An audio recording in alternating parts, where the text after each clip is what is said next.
I figured out we would work on our flag. Now, just so everybody knows, it's raining outside. And yesterday, after we got back, we were done, literally.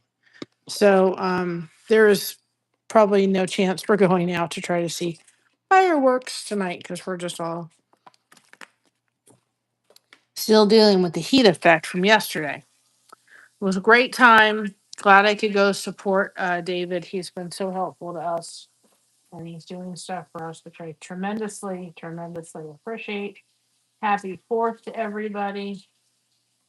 But about, I'd say back in like 2020, we got one of those tents that you see over those blue tarp tents. And we've had one of those, and I'm so thankful because we would have roasted it. I'm wearing a flag shirt today, so we can finish our flag hopefully. You guys can put hashtag blessed in the chat. I'm doing this now because the turkey is going in the oven. This way, later on, we have a chance of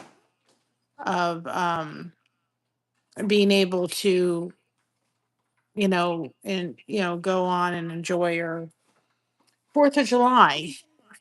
Yes. 4th of July later. So I figured, let me go on now and do this. You need to unplug that for a second. It will not hurt. Unlike mocha.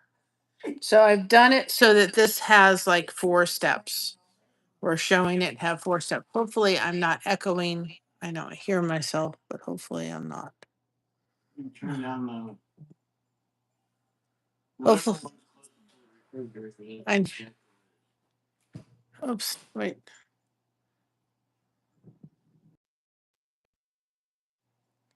It's the thunder. I'm learning how to do this. No, it's the way I've just got to get used to doing this. It's fine. It is what it is. Hopefully, you all can hear me. I'm coming through loud and clear, which I will do a test because we're trying to use Mama's phone or this other phone. It's the thunder. I'm learning how to do this. No, it's the way. All right, loud and clear. So, I did start the goose, set the goose. I didn't get very far because by the time we got set up and everything. So there's the start of it. I used the let me do it this way. I used the sparkle for the clouds. So once we get done with that, we will go ahead and work on this as one of our next projects. We also have the cross I want to work on too. Got several of those ones to do. Hold on a second, guys. I don't want that to hold that. Okay. So my setup got a little moved. Another thing I got, and this was just happened to pick it up. Let me get my supplies out. I'll show you all. Need the scissors. We need a seam ripper. Oh, I did 2 things on the the fabric list. I added. Oh my goodness gracious! Not to take that off. I added stylists. I'm gonna order those instead of what I was originally gonna order, which is the glue. Only because I've got the glue. If I was going to get the glue, I did put that down. I would definitely get this one, which is on the fabric list. This is the quick dry, only because you're not waiting for it to set for a little bit of time. It dries pretty quick. Hi, Ainfield. So that's the one I would recommend you getting. But if by chance you want to get the other one with the stylist, you can. It's there. But this way, I've got to get my pattern out for this too. There we go. Stop. Oops. This in case I'm putting in my scraps in. I've got to clean up this table a little bit, so at least Mother doesn't have to deal with all this mess. That's the one we made notes in. Have your supplies notes in, and eventually, I'm thinking maybe if I could get like a little table or something, maybe clear the space out there. So maybe I can have towards the window or something like that, a setup. That way the kitchen table is not looking a mess all the time. But we live in an apartment, but maybe we could get that to the point where I can get the den done and we could get like a little, maybe find a desk or something like that where we could work on back there and I could set up because I have plugs and everything else I could do. So something to think about. But that's down the road. Anyway, I've got my fan going. We use these fans, they worked great yesterday, along with having the little ability to have the mist on, but it was so hot. We came home, we crashed. We were exhausted. Hi, and you. Welcome on in. You guys can put hashtag blessed in the chat if you want people to connect with your channel. Just remember when you connect with somebody's channel, welcome on in from India.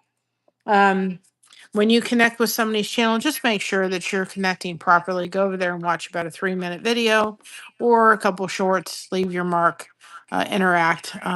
It helps to make sure that subscription sticks. So I'm hoping we can get done with this today. Hopes are high, right? Hi, Riches. Welcome on in.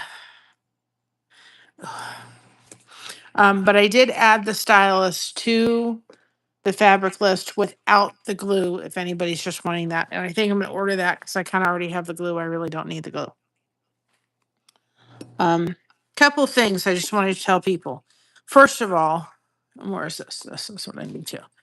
First of all, I had this little leftover container with a smiley face, and I had 3 of these from Dollar Tree. So I am using this as our little trash thing for all of our scraps to put in. So pick something like this up from the Dollar Tree and use that. Just have that on hand, and then you can throw away your trash and then throw it in the garbage instead of it being all over your board. That's the first thing. Second of all, just so people know, let me use I use this as a pointer too. I don't know if you saw this. It's going to rain, so like I said, we probably won't go out. But if you can see that, if you can see that, can you see how nice and glittery it is?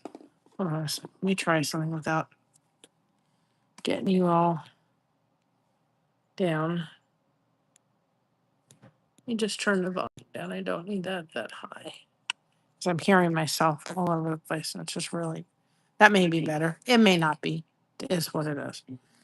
Well, it'll still work, but maybe. Does that affect the sound or can you all still hear me pretty good? Can you all still hear me?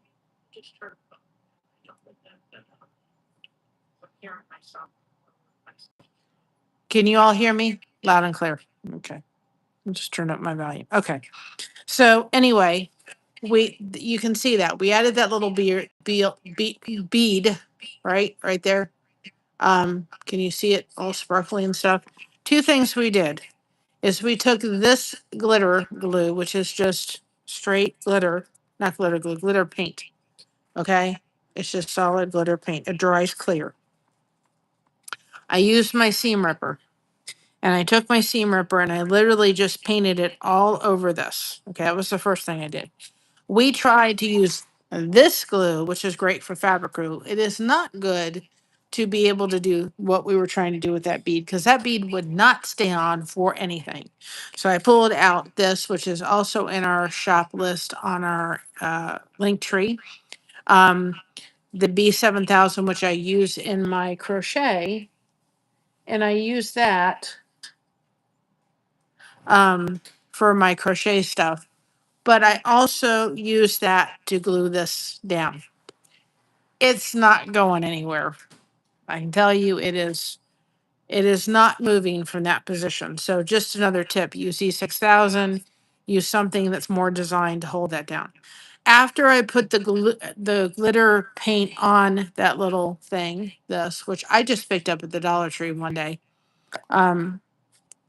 I took a little bit of Mod Podge and I took my seam ripper and I just painted that all over that.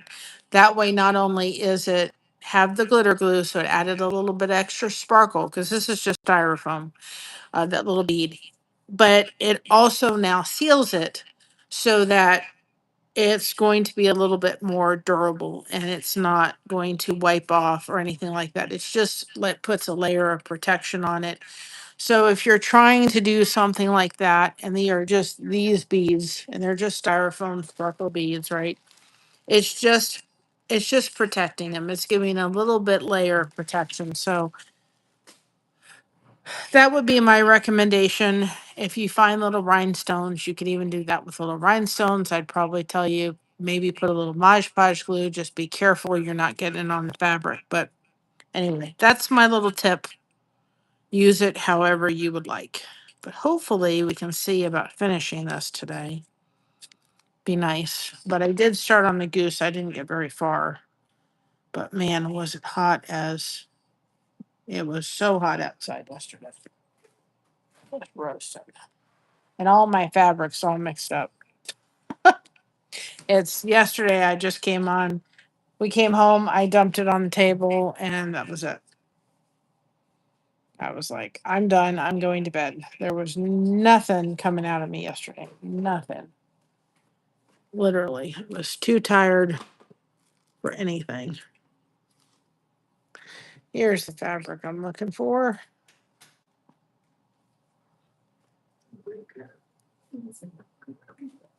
There we go. So anyway, we're having turkey because we got the turkey in the oven or going in the oven. Mom's doing it. So pray because every turkey we've tried to do has not done it. Now, another thing, if down the road we get to a point, I was thinking of it today, if we get down the road where we sell kits, I'm thinking that I probably will do almost like a welcome kit. Um, so that if somebody orders kits from us, we're going to kind of do maybe a welcome kit where it includes possibly, I have to go ask our mail lady. We have a very nice little mail lady. Um, oh, you have, hi, you dear. You'll have to send it to me. Oh my goodness, I'd love to see it. Anyway, I'd have to ask her if we could send these without an issue in the mail. I don't think so, but I thought if we ever get to the point where we do kits, I was thinking I would probably try to do like a welcome kit or, a supply tool kit or something so that when if people reorder patterns from us with the kits, they wouldn't get like 20,000, like have 10 and 15 and even more seam rippers. You don't need that many. I thought about that today. I have to ask about the knife. I mean, you can get it off Amazon, but if we did want to be in a position of doing kits, I wouldn't want to continuously send people, seam ripper after seam ripper. That would just almost be a little ridiculous, but something to think about for down the road for sure. I kind of want to put this a little bit more, kind of take that little bit of green change just to give it a little bit of kind of. Oh, you posted on your page? Was it Facebook or is it on your channel? It's on your channel. I'll go check it out. I will go check it out. I cannot wait to see it. Really, I cannot. Cannot. Looking to see. Let's do it this way. Because for some reason that's smoky there. I don't know why. I kind of want that dark coming through there. Kind of like the little bit of kind of light going into dark. But there's something right there and I'm not crazy about whatever that is. It kind of looks like I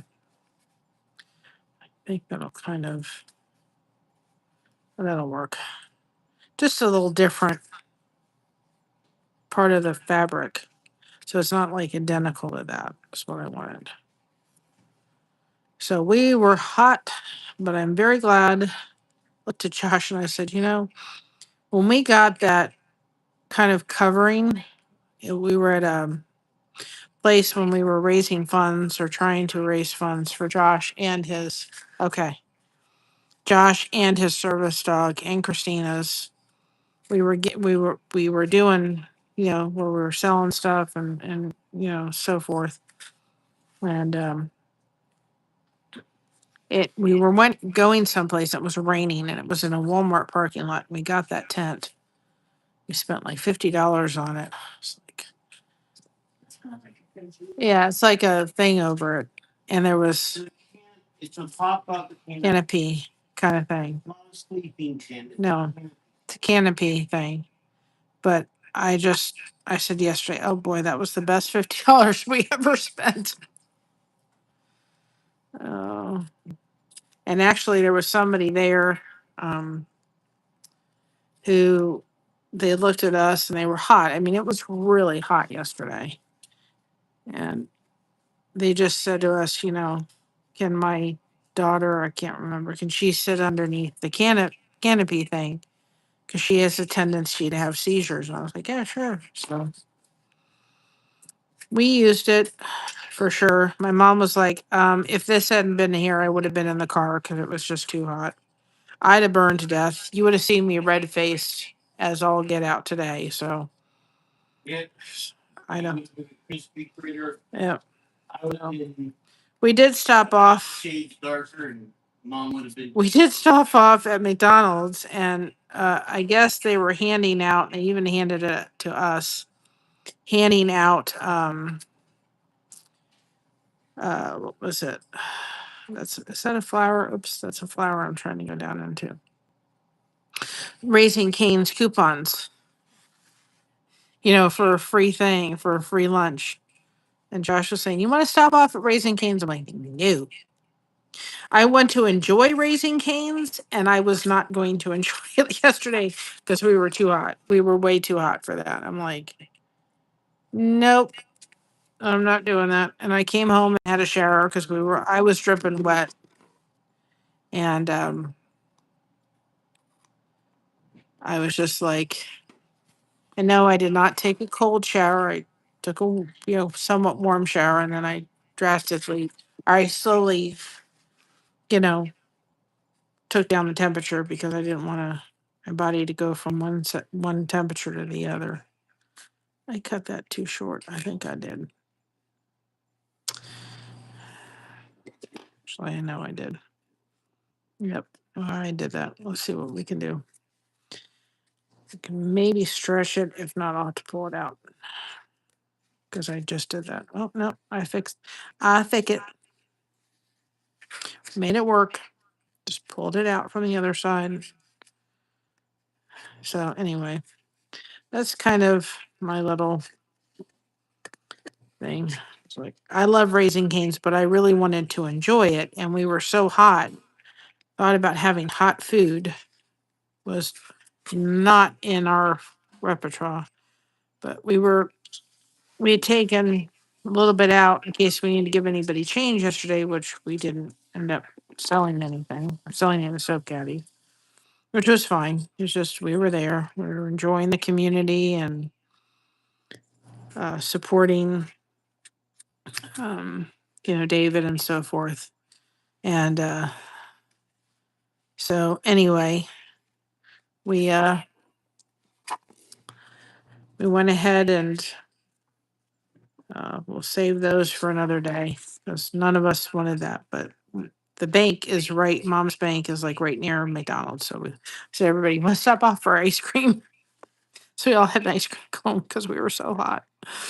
Oh, I did say I gave a patriotic soap caddy away yesterday for David to give away. And then there was a girl there and they had a donut eating contest. And she was a teenager. She'd never done anything like that before. And let's just say between the heat and having to have that, never having that, I mean, it didn't sit well with her stomach. And so anyway, she came back and she was sitting kind of near where we were at. She just started crying. She was kind of embarrassed, and so we started talking. And when she calmed down, I said, "Come over here, pick out a soap caddy." And so I did give her a soap caddy on the house, and I said, "Now I want you to remember something.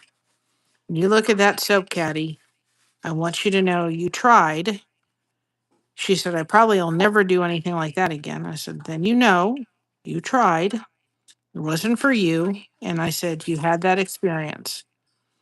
And I said, "Hold your head up high." So her mother said that she deals with a little bit of anxiety issues. I said, social anxiety. I said, "I totally get it. Totally understand it." I told people. So anyway, I says fine. So I gave her a soap caddy and I said, "Whenever you see this soap caddy, you just remind yourself that you tried something, it wasn't for you. You stand tall and proud in who you are."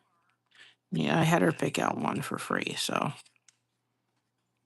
I said, "I want you to, you won something today. And if nothing else, just you standing tall and trying something new." Because I'm telling you, I wouldn't have tried it. I wouldn't have wanted anything to do with it. Yep.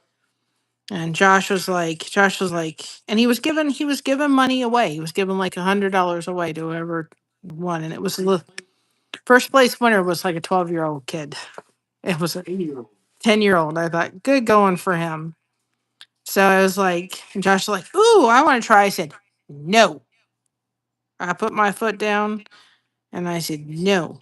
I said, "I can't stop you because you're a grown man." But I said, "No." I said, "I do not, after this, want to spend the evening in the hospital because your sugar is through the roof. No." So I lovingly put my foot down and said no.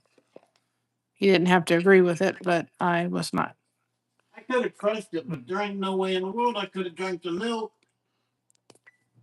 I said, "Nope." I said, you can go ahead and do it, but you're not going to have a happy wife." As I said. So My question was cereal yesterday. I don't care.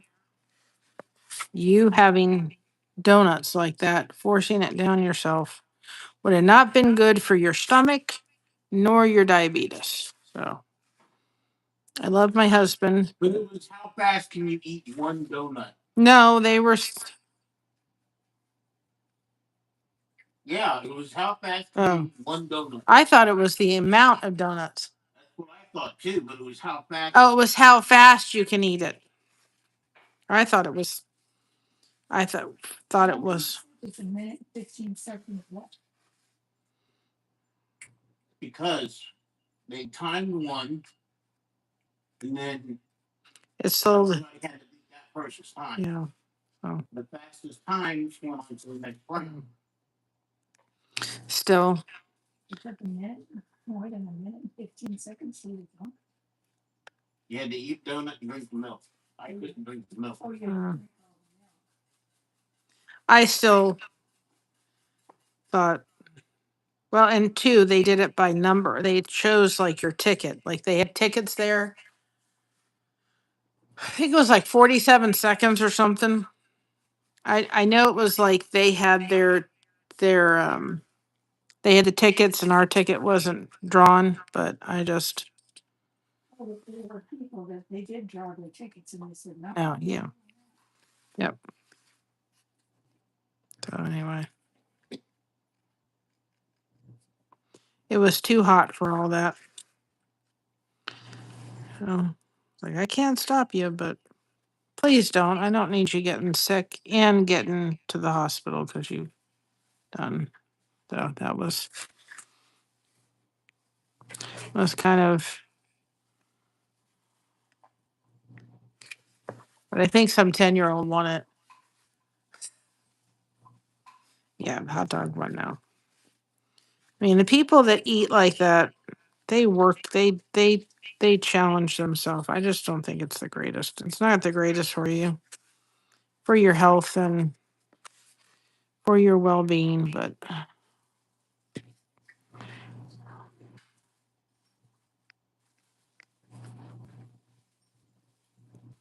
When you're doing this, when you're kind of trying to get the glue, if it goes on there, it dries clear, but still, sometimes it does leave a little residue. Just take your scissors or your thing. You just have to be very careful how you do it.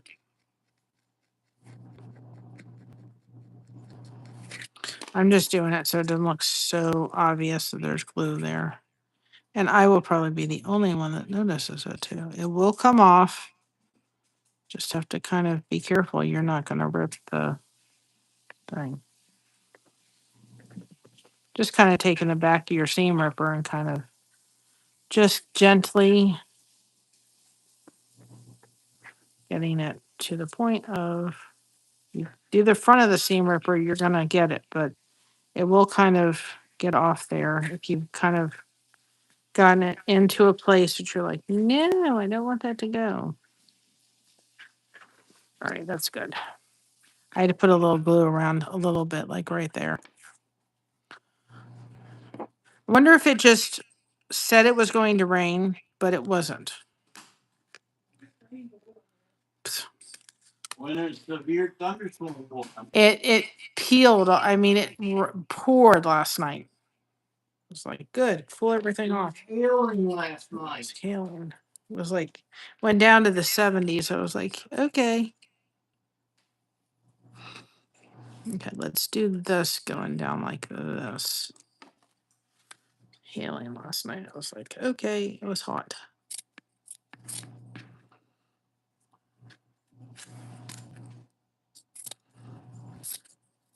You realize I'm hitting all the easy parts first. I'm like, let's just hit all the easy parts.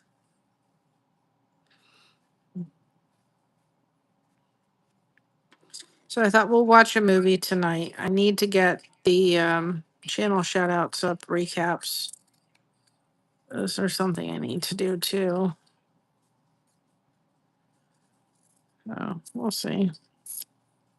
I took us kind of doing this flag and I put like a happy 4th of July thing up. I just sped myself up really a lot. I'm not that fast yet. I don't think I'll ever be that fast, but I did that.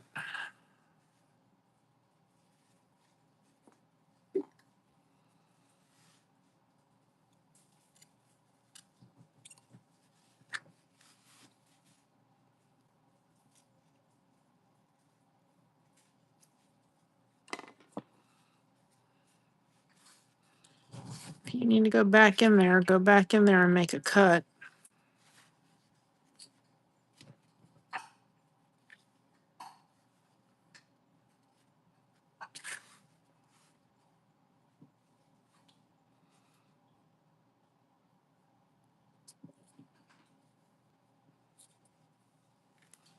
I have to move this actually just a little bit.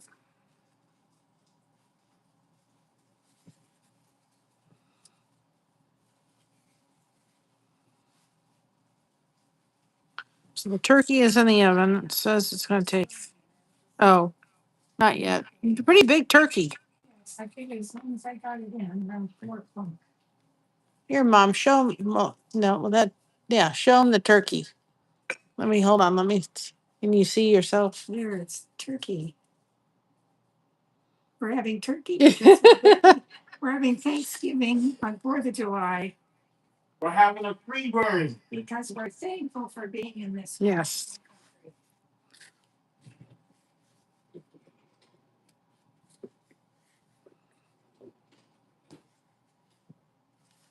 There's the turkey. And we're having stuffing. And we're having mashed potatoes. No, We got stuff. no. We have trouble cooking the bird. Every bird we've ever cooked has never turned out well. So we finally, that's why a lot of times I do not do Thanksgiving. We do not have a turkey because I just don't always do it well. We have ham. We've had filet mignons. I'll do a turkey breast. Some people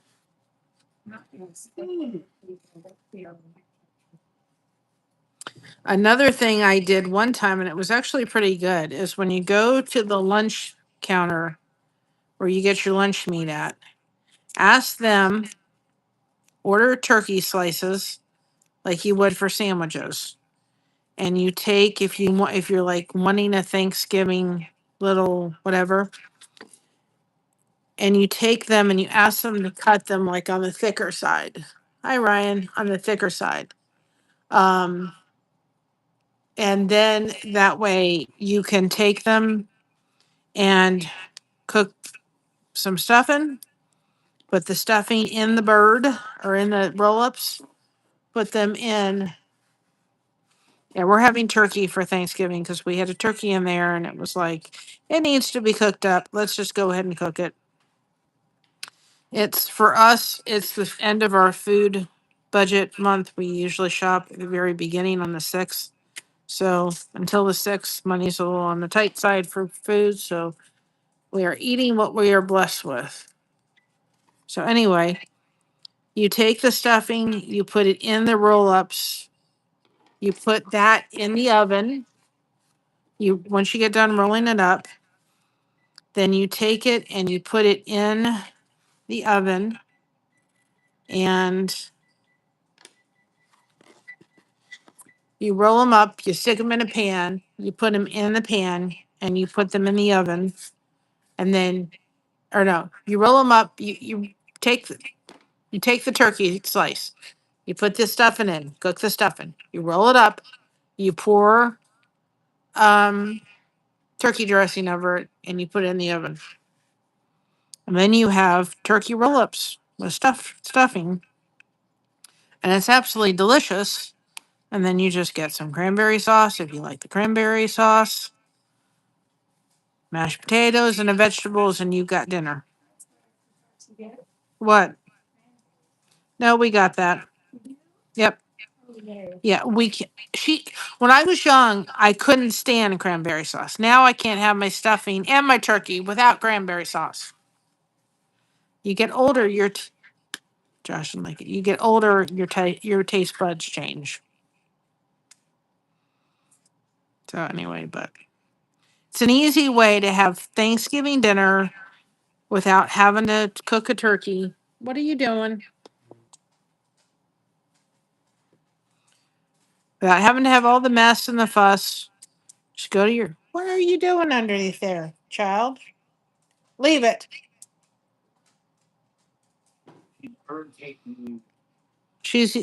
The dog is not starving to death. The dog gets plenty of stuff. She's just. 5 minutes after she eats.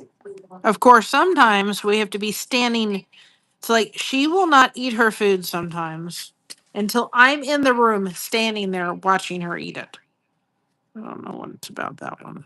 It's like the minute I come in the room, if she doesn't want to eat her food, she'll just start eating. So anyway, that's a great way to get your turkey, have it without having to have all the mess and the fuss. Just go to your local deli, ask for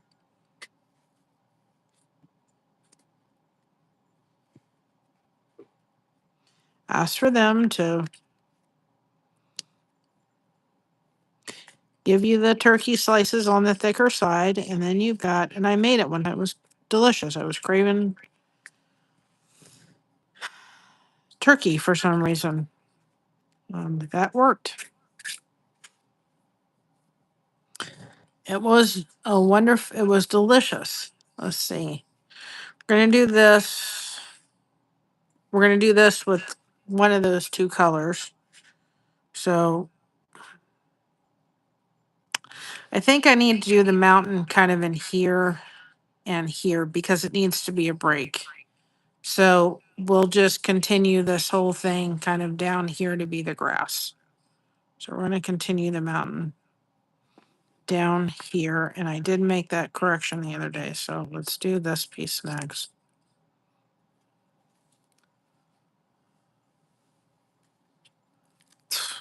Apparently. I mean, she is, you know, telling you. If I could get a hold of the people that had her before us and the people that had her before us, I don't think they like me too much. Probably not. Those- They treated her very poorly in my estimation. But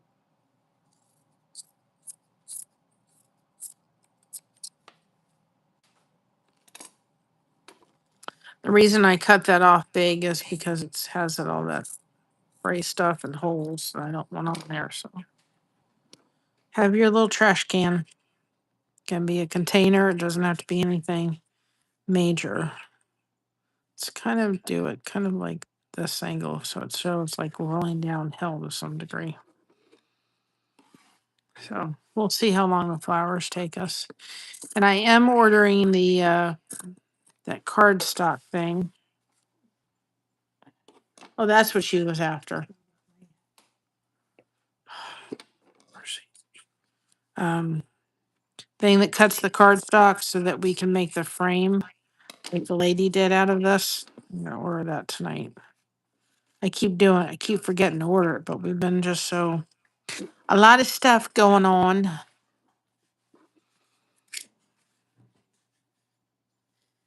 Mom, can you do me a favor?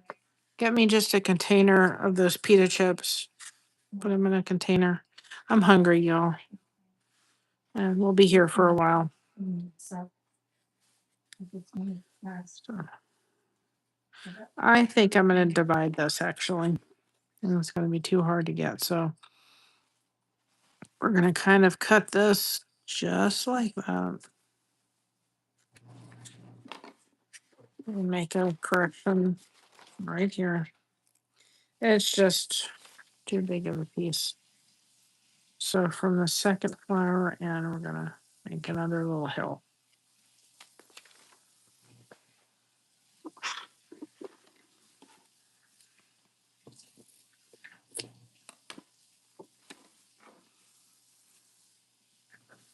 I just thought I can't angle that around that flower enough.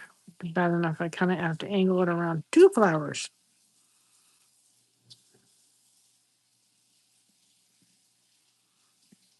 When you're kind of angling things around things like this and around those flowers, get it into the hole started so you know what you need to cut out.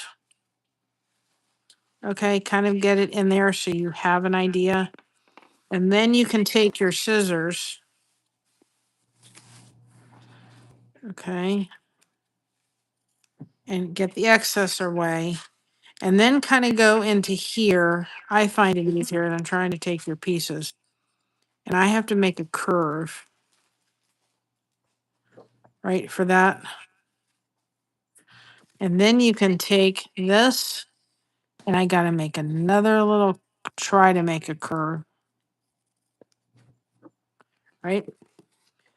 You pick up your thing and start making those little cuts where you got to make a curve at.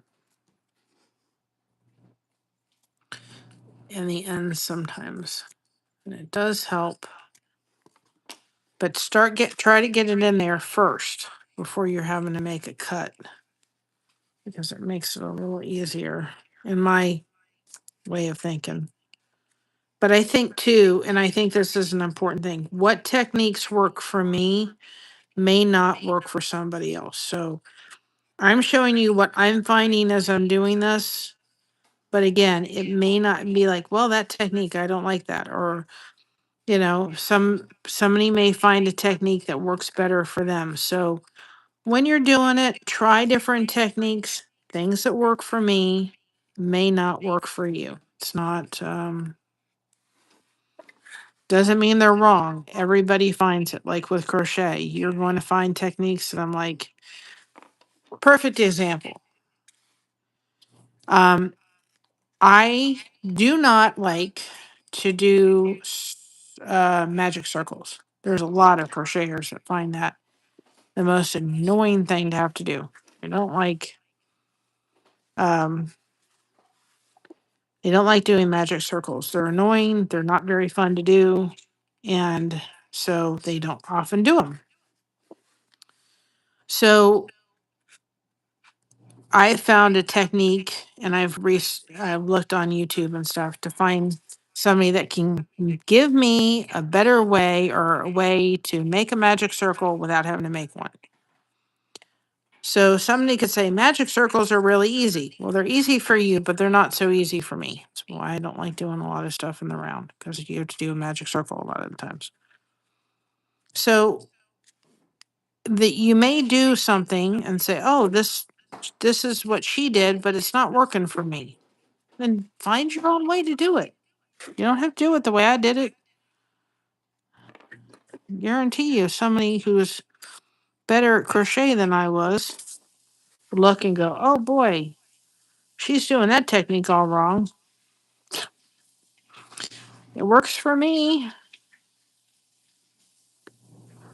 So, if you're doing this and you're going, "Oh, she did that one, but my hand doesn't want to move like that," or I find that hard to do and I found this technique better, then do it. Don't sit and say, "Oh, it's the way Blessed Crochet did it." Well, this is what I'm finding. It doesn't mean that it's what is going to work for everybody. And maybe when you get the pattern, you may say, um, I don't need to make a cut there. I'd prefer that cut not be there. Then do your own thing. You don't have to have it the way I did it. If you don't like the color, then don't do it that way. That's gonna be. No, we're gonna do it. No, I shouldn't have taken that off yet. Whoopsie. I forgot about that other thing. Thank you. Is there enough? Yeah, that's fine. You don't have one? I don't think there's anything that would hurt her. No. Hi, Sandy. I'm hungry, guys. I'm sorry. I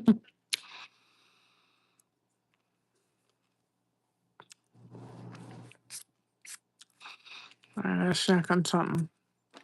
You're getting down to the smush. That's Josh likes the smush. My mother loved the smush. I'm going to have tea early today. Why not? I found a container I had. Hi, Otto. Around. I thought this is going to be our trash container. So we'll watch a movie. Turkey's in the oven.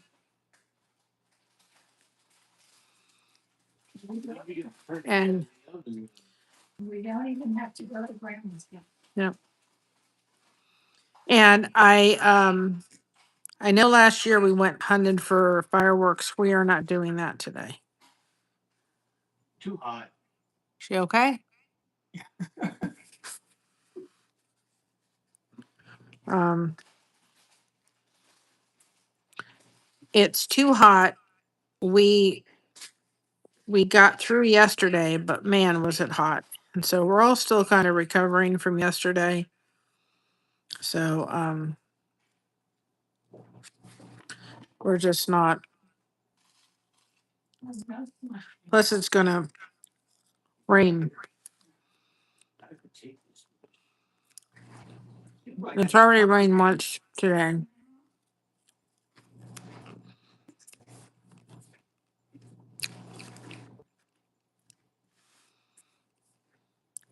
Uh,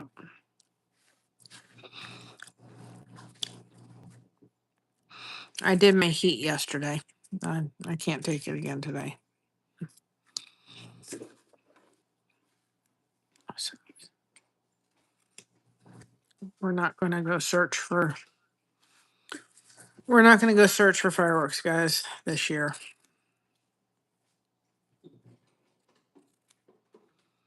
And last year was a mess. And then we had to really,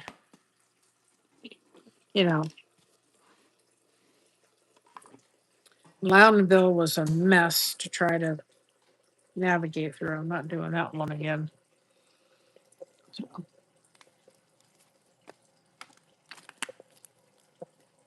I should take one. Oh, come on in.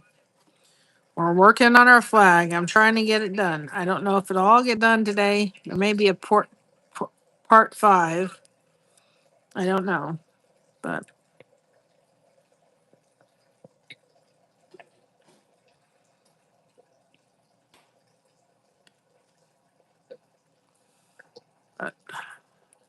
I'd like to try to get it done today. And I chose to come on early instead of waiting until like 6 because I figured everybody would kind of be maybe out with fireworks or with family or like us. We're going to have our turkey and so forth. And forgot I've got to make the cake too. But if I have it ready to go and that comes out and rest, then it'll come and cool off.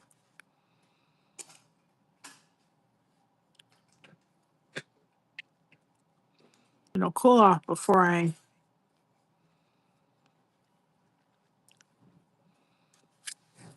have to ice it.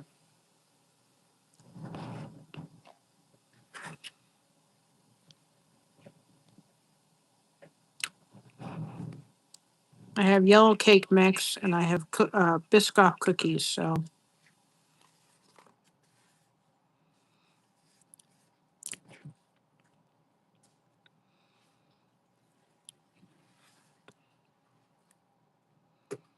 I'm making somewhat of like a Biscoff cookie cake. We have vanilla ice cream. And I have Oreo frosting. All American, right? Thanksgiving dinner.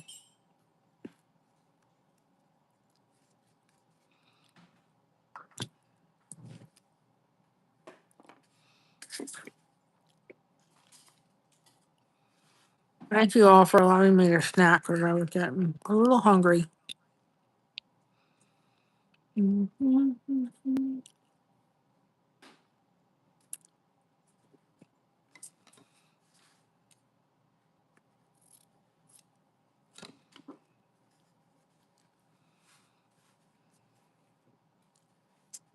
All I have is yogurt in the morning. That's all I have. And I have one meal a day and I snack the rest of it.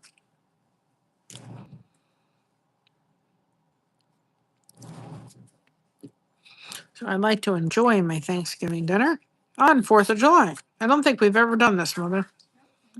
This is a first.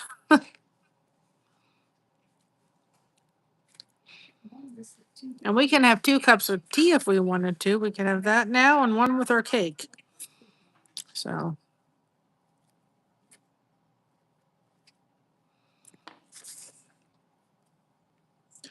and I'm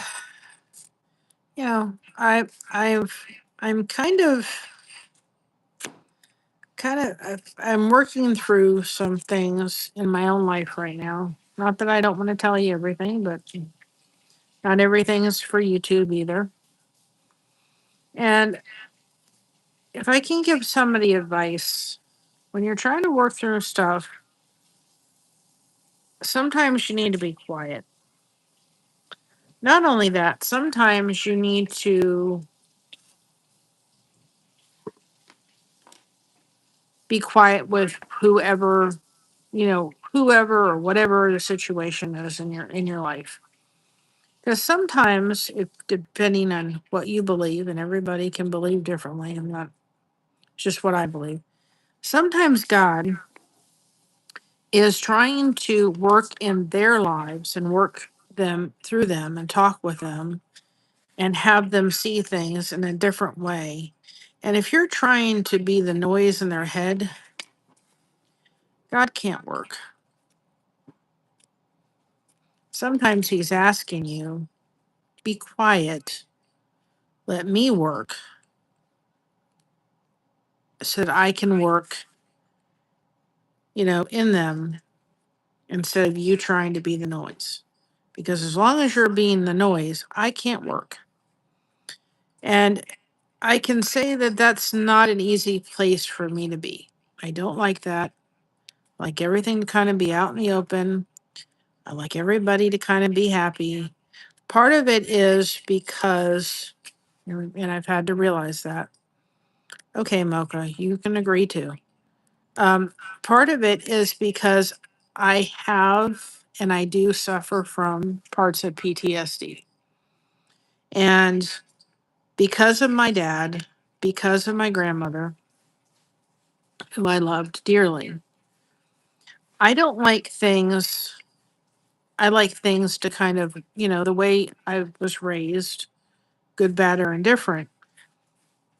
I like things to just, let's just deal with the issue. Let's get through it. Let's get through the mess and all this.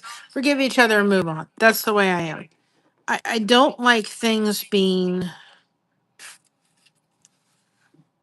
kind of like under the surface. I don't like walking on eggshells with people. I just kind of like accept me for who I am. Let's just talk about it. Let's move on and kind of done. And that's because of things that I was raised and part of PTSD. I'm not a beer drinker. Never have been, never will. Don't like this stuff.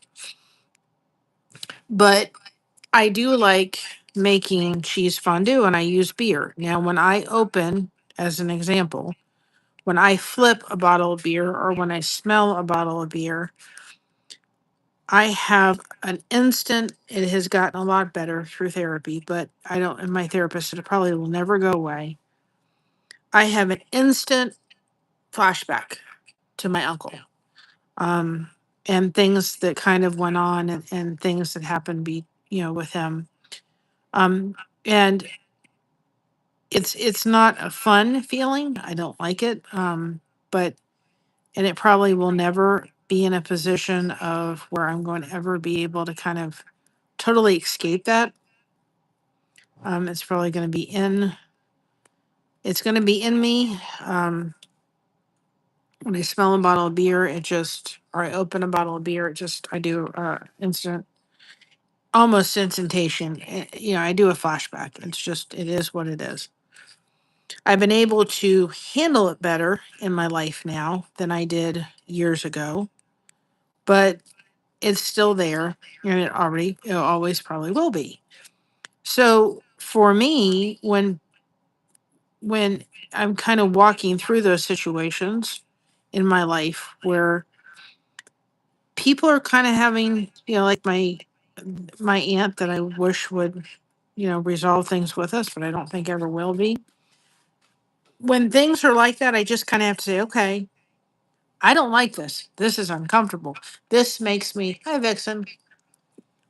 This makes me kind of have a little bit of a flashback to when things in my life with my grandmother and my dad were always so, you know,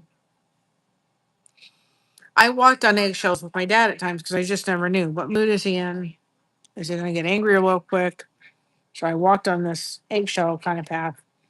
And I did with my grandmother too. She was bipolar. And so we just never knew what mood is grandma in today, you know? And usually we would go see her and she lived in Daytona, we lived in Florida. Or when she came and visited, it wasn't like we were around her. So we really kind of kept the peace with her a little bit because we weren't with her a lot. She lived 4 hours away. And so we weren't there. So we tried to enjoy the time while we were there and we kind of kept the peace and accepted grandma the way she was. Um, but sometimes in life, as difficult as it is, and here's another little piece of my advice as I'm getting older, is people have stories. You may not understand them and you may find that part of their story annoying, but it's part of their story. And not that you have to necessarily sit there and kind of react or kind of, you know, kowtow to that, if as I'm saying. But you may have people in your life, whether it's your mom, your sister, whatever it is, get get to know their story, because there may be things that they do or actions they do that may be, oh, well, now I understand why they do that. And oh, well, this is really difficult for them when I do this because of circumstances and situations that they have walked through in their life. And getting to know that, getting to know their story is really, really important. You know, um, you know, when I was growing up, my mother, who years later has said, I probably shouldn't have done that, but when we had our my friends come over, and some of them were boys, they would come in the house. If they had toy pew pews, she wouldn't let them in the house. They had to stay outside the door. Well, that didn't make sense in my head at the time, but in her head, that was her rule. If you're coming in my house, those things are put outside. They're not allowed in here, and that was just the rule. And most of my friends knew that that was the way she wanted it. She was my mom. You're coming over. You're coming into my house, in our house. This is the way we wanted it.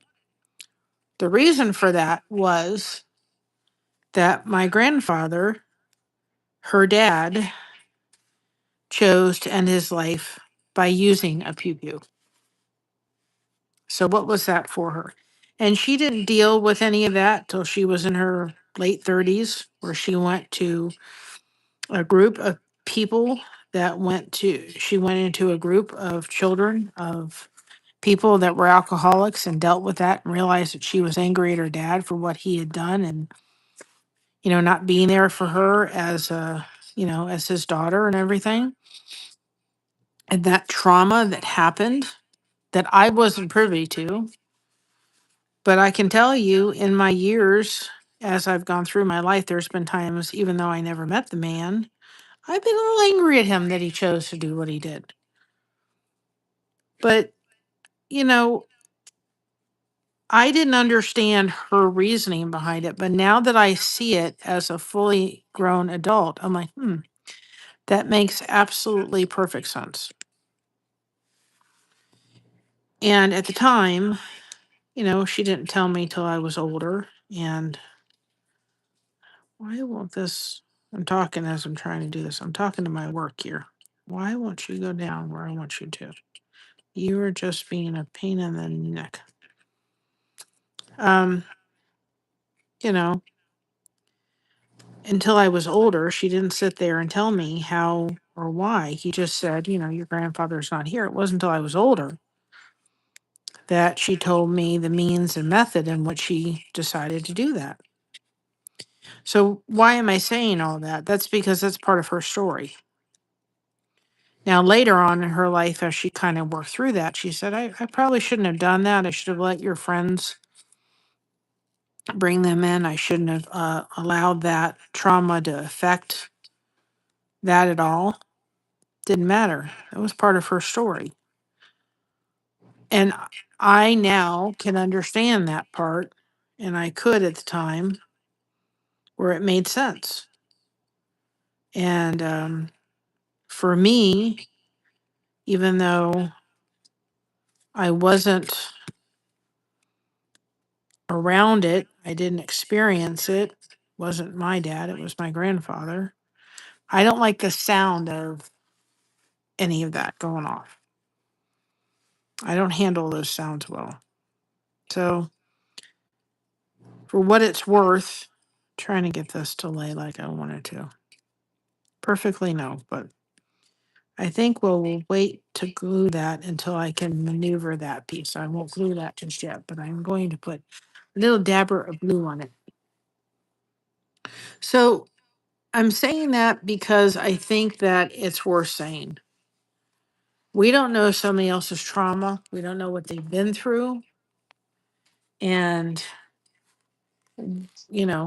take a moment, learn people's stuff, especially get to know their story. They have a story. You may not agree with it. Don't matter. We'll put just a little bit of glue, just a tad little bit, just so it starts to kind of, first of all, I don't want it to fray. And I don't want to, I can't tear that piece out. It's too hard. This way we're going to kind of get there. A little piece of advice. Use it however you want. Just, I'm glad we did that. That has, because from here to here, this is kind of the same, it's got a break between this part and here. Yeah. Everybody has a story. It's just, as I've gotten older, I've realized that. And I think today, in today's world, we are less and less likely to really take the time to get to know people in our family's life story. We're so busy with everything else, and get to know the family history and the life story. I think of my great grandmother Lizzie, and I'm like, I can't imagine what she went through in her life. She was raised during she was raising kids during the war. She was doing a bunch of things. These are so close. We're going to do that one for that down there. She was raising kids during the war. She was, trying to keep everybody afloat. I mean, I remember when Christina was young, and I thought my mom had said to me that she kept a little jar of arsenic on hand, because if the Germans were coming, they weren't coming for her girls and her family. Just imagine what she would have done, But I wasn't there.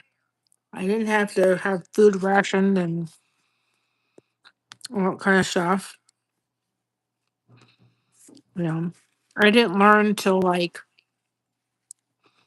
a couple weeks ago that when my grandfather uh, met my grandmother and they were going to get married, that my grandmother, and we can just imagine they were not, beyond rich family. They were certainly, you know, they weren't totally rich. I don't know how she got the money together to come from England or Scotland and fly to America to see and meet the family that my grandmother was going to marry into and see the living conditions and where she was going to live and all that kind of stuff. It wasn't just, oh, let's go up the road a little bit.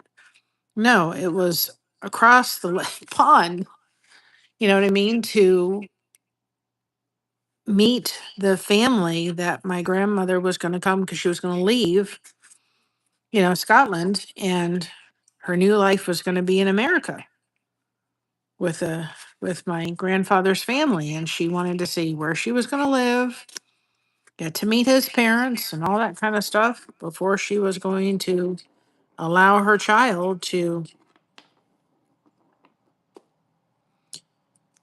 be in a position of so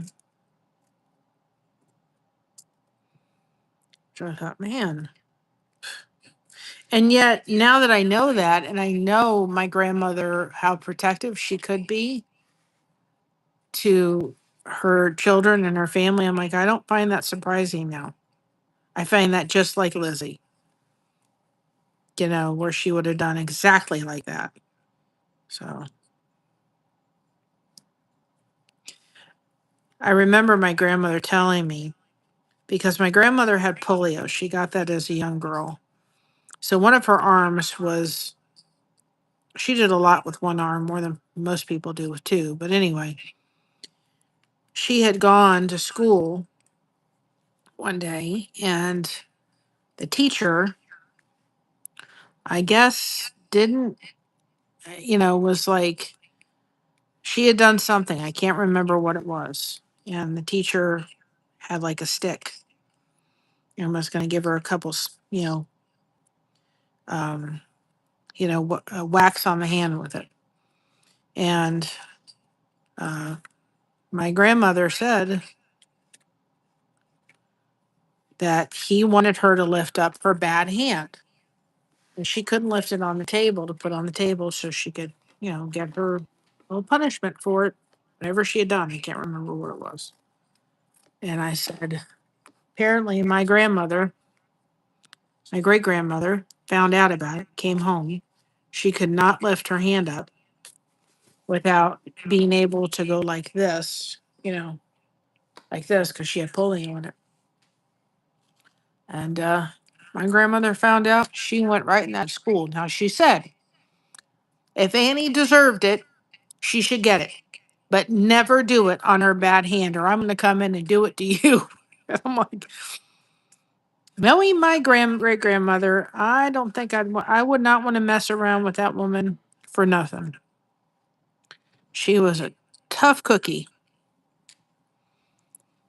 She would not have, you would, she just sat there and go, yep. Next time you do that, you better do it on her hand that not her bad hand. If she deserved it, that's fine, but never ever to do on her bad hand. So she was not happy with the teacher that did that, and she made sure that the teacher knew that that was not acceptable, and teacher better never do it again.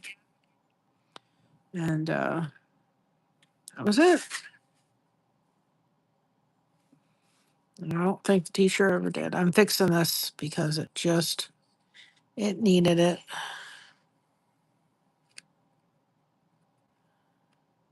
It was having some fraying issues I was seeing, and I do not want to tear that out. It would be a nightmare.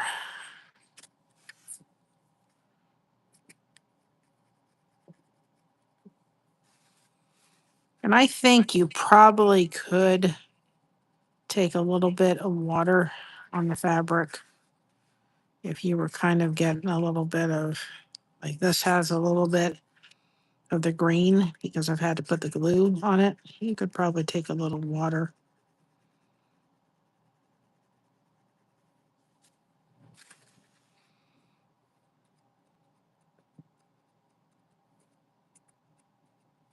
Um,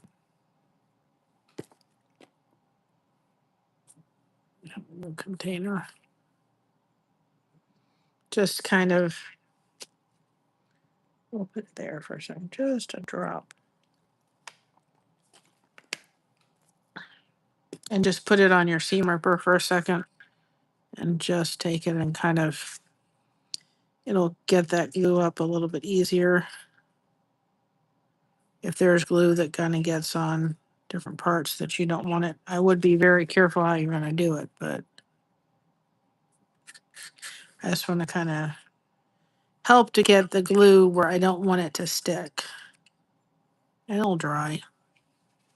Dries clear, but on some of the fabric, it does kind of leave like a little bit of a residue that I would like to not have on there. So kind of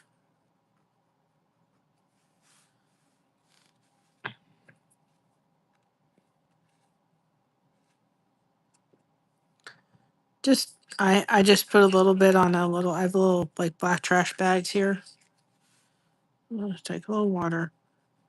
That'll clean that right up. Just something to think about. Some of the colors you won't notice it on, but some of them, like that dark green, you're going to notice. So we'll see if that works. Just some way of doing it. Okay. Let's get this.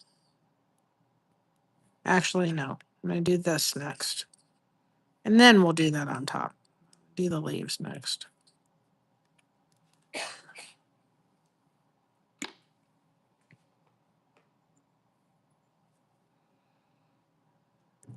Having your little scrap pile over there makes a difference.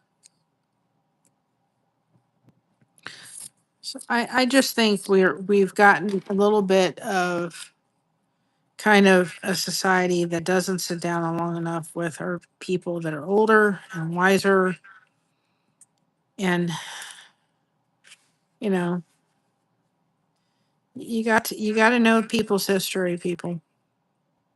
And I don't care whether they're parents, I don't care whether they're aunts, uncles, friends, if they're close enough where you can tell them stuff, your grandchildren, they need to know your history, you know, you know,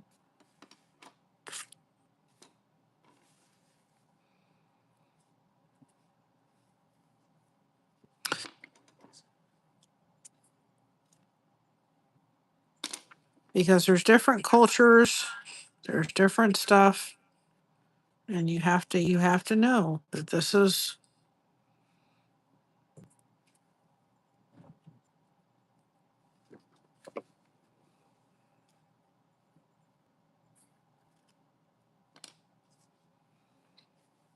just my little piece of advice. I can give some of it now that I'm a grandmother.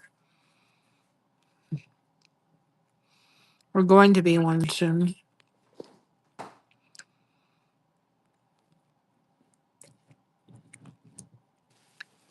I was doing the flowers. I do the leaves first and then put your green in them.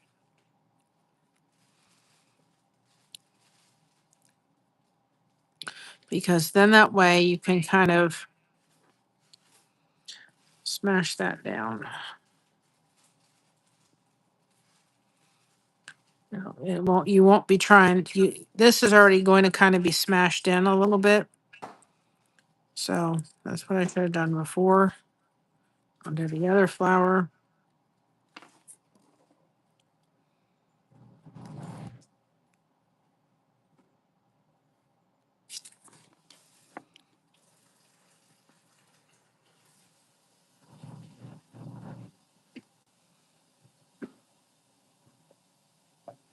And I'm using these two. They're kind of like a blue. Ones are really darker. They look very similar. There's this one and this. One's kind of like a bluish green and one's like a really straight green. But they're not that different. They're so minute. But I'm using them to kind of give a different kind of shade to the grass so it's not all the same color. And it just happens to be the way that I realized, oh, I was mixing the colors up, but it worked. It actually worked. So, but you know, do your older grandchildren maybe have a driver's license? Don't scare your grandparents. They don't need it. They're fragile people. But you know what? Make time. Put your phone down. Call them up and say, you know, and I guarantee you that they're not going to probably allow you to pay for a lunch, but you can offer. They may or may not allow you to, but call them up and say, you know what? Whatever it is, whatever you're being called. Would you like to go out to lunch? Call them up and take them out to lunch. Sit down with them, put your phone down, give all the attention in the world to them. Ask them about their life, ask them about the stories. Don't just do it once. You know, makes maybe say, well, we have a standing date every 2 months or something. You know, every other month. Go out to lunch. Take the drive. Go over there. Because there's going to be a day when you look back on, man, I wish I had done that. I couldn't do it with my grandfather. Yes, but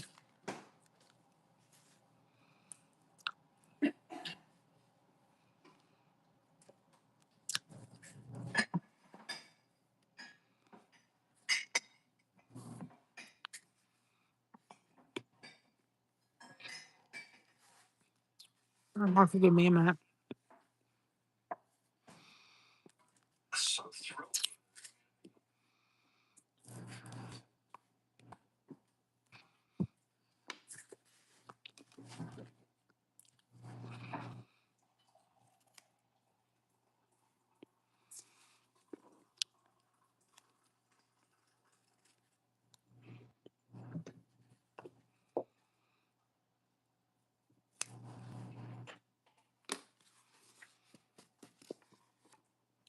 Mm-hmm.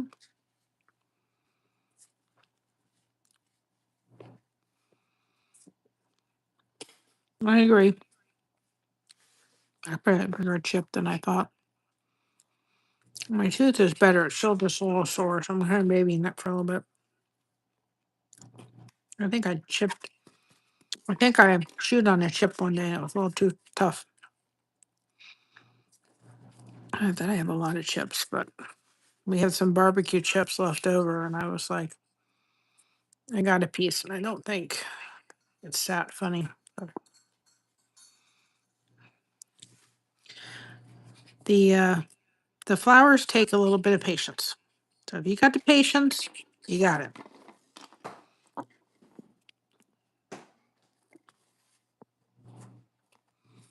So we'll sit and watch the Capitol 4th tonight. I always do.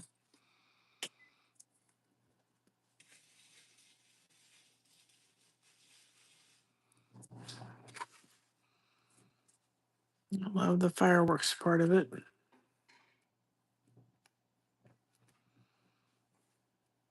And I mean, we're supposed to have fireworks for 4th of July in Mansfield, but I don't think they're until like August, if that makes any sense. So maybe when we have those, I'll take y'all to the fireworks when it's not 4th of July. I just have no desire to go out in hot weather tonight. None whatsoever. And it's not you, it's just we did our duty on that the other day.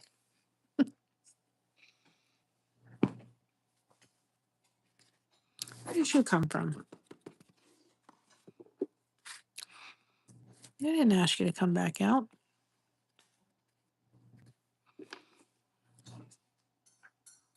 Oh no, wait, hold it. I realized I did something. Just put it right there. Y'all notice something? There's a leaf missing. I just realized that. I covered it up. Ah! It's like, wait a minute. The leaf is gone.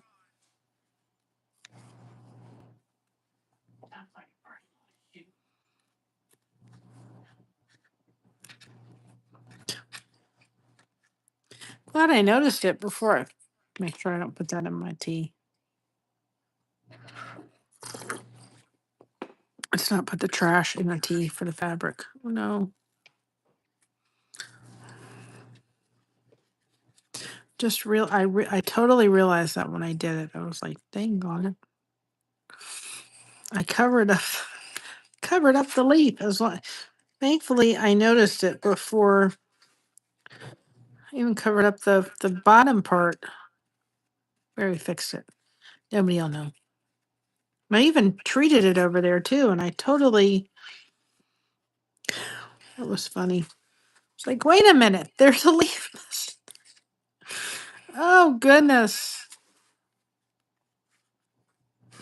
Okay, that's better. We've got the leaf. I was like, that doesn't look right. What's wrong with it? No, that's what's wrong with it, Mary. Covered up the leaf.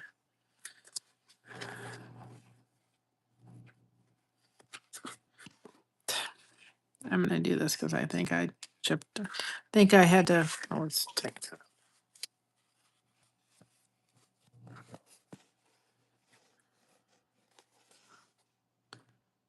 Just gonna put. Oops.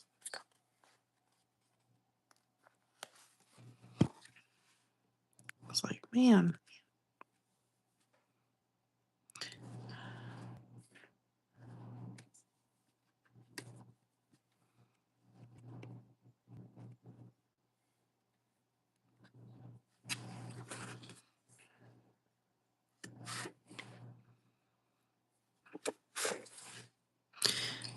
You know, one other thing I started watching the other day, Josh was like, "You're watching that?" I'm like, "Yeah, it's the Brady Bunch." I figure, what else American is Brady Bunch? I think it goes back to somewhat of a simpler time, quite frankly. Now, even though that kind of looks a little I'm gonna take care of that because otherwise it's gonna rip. You can just see it. It's already starting to fray right there. But we're gonna get it before it gets to a problem.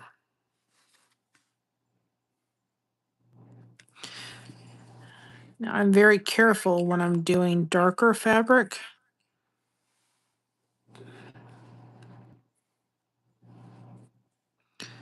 But the lighter is not as prevalent on the thing.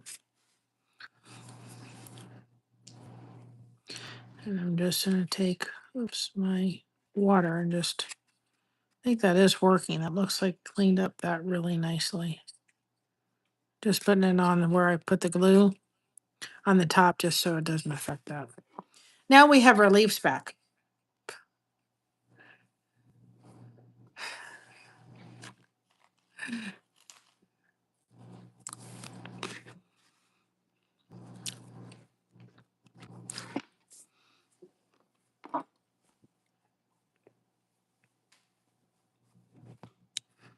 I try.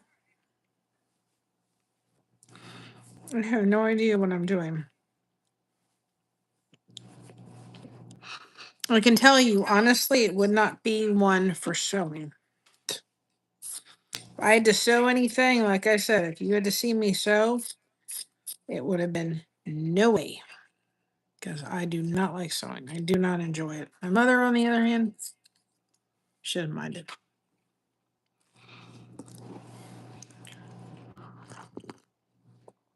I ordered something from Women Within. The things that when us women go home, it's the first thing we take off. And I have certain ones I order from them because they're really soft and comfortable. And on days when I'm just like, I can't take the underwire thing, I wear them. And there was something like stabbing me on the back, and they didn't give you enough fabric between one part and the hooks. Guess who got it? Said, Mom, fix it. She did. Now I can wear them without going, okay. Mind you, I hadn't gotten new ones in about 8 years. The other ones were starting to have issues. I have one that I wear for nice occasions, and then the other ones I wear when I'm, and that's one thing that, like, that's a fibromyalgia thing. That's like, you know, as a fibromyalgia patient, there's days that's just like, I can't handle this. So I have to kind of have those certain ones. I did see for all those people, and I don't know where I saw them, but they are coming out with, and I would love to try them, but I can't remember where they were. But they were coming out with those womanly things we have to wear for fibromyalgia patients. I thought, good. And I don't know. They had several for like fibromyalgia and or whatever it was, but realizing that, when you have that, you can't necessarily you can't go into a Walmart, find one easily because they just hurt. But they were actually ones that they were starting to design for fibromyalgia patients that needed ones that were going to be better, for them as far as closures and, so forth. I'd probably make these things a little lighter. It's about time. I think when I do this, where's my pen? My pen. I think what I'm going to do when I do this, and we're going to kind of bring this way, and this way. We're going to make this wide so that this is coming from here down and kind of from here down. Well, no, from here down. Right. So the stick is a little wider. And then I'm going to make this base flower straight. So it'll be a wider thing. I think the leaves are fine, but I think that's one change that needs to happen. I did have somebody, and I still have to do a code for it. They did order. They they downloaded the rose pattern, which will always be free in our merch store because that was our first pattern. So they did order that, and I got a thing from Fourth Wall saying that they were having issues with the download, and that was because I uploaded it as a JPEG, and I didn't realize it had to be uploaded as a PDF. So if they are listening, I did correct that. I did send them an email with the files in there, and I've uploaded it. So if anybody does want the rose, it is free. You have to go through the checkout. They will send you then the pattern and downloaded a form for you to download. But I did correct that because I realized, oh, I guess it's supposed to be a JPEG, not a or a PDF, not a JPEG. So that was my fault. Um, I had forgotten it. It's been a while since I've uploaded digital format to the merch store. So if anybody else does it, and I even tested it on another email address I had to make sure that the files came through, and they did. So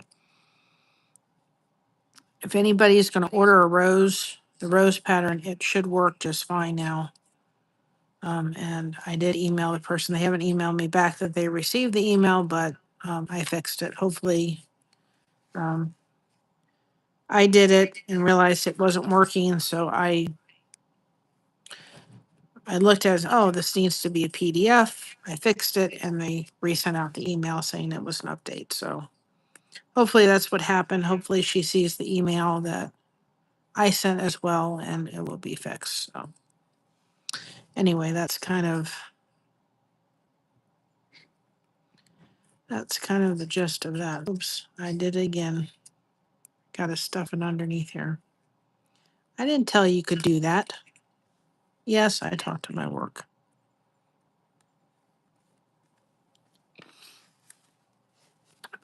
We're gonna fix it. It'll be fine. We know the pop-up game, don't we? We know the pop-up game, and we know how to fix it. So just because you're deciding to pop up doesn't mean a thing to us anymore, does it? It doesn't frighten this person.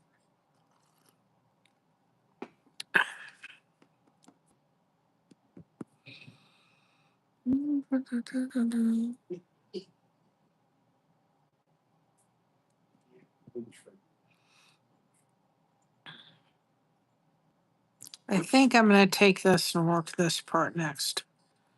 Because this is already kind of popping up. I think that's the way we're going to roll.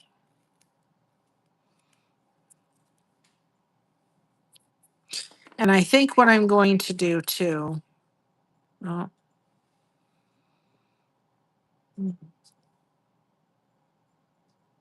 I think I'm going to make. No, I can't. But I think I'm going to, in the pattern, to make it work. Hopefully, I can figure out all these lines. Is from here, kind of from here to here, we're going to make a line. So, kind of going from all these. I think it'll make it easier. But if I make that, it'll make that part look weird.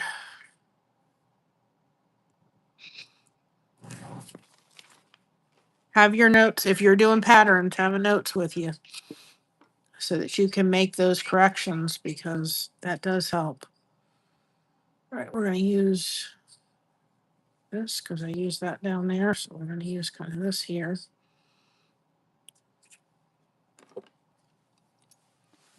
Or if you have a pattern that somebody has done for you and you want to make changes to it, and it's something you may want to do again, have your pen with you.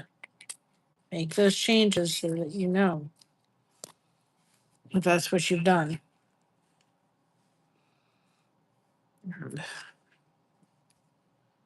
Again, we have no problem with y'all downloading the rose pattern or any other pattern that we put up.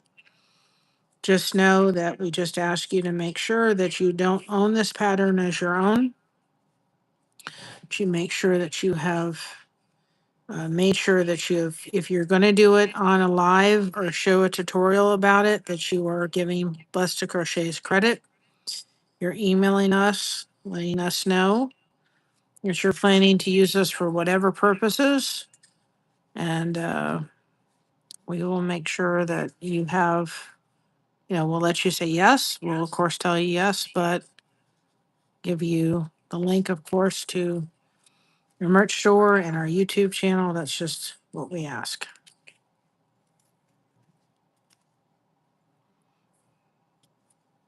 As I would hope I would do with anybody else as well.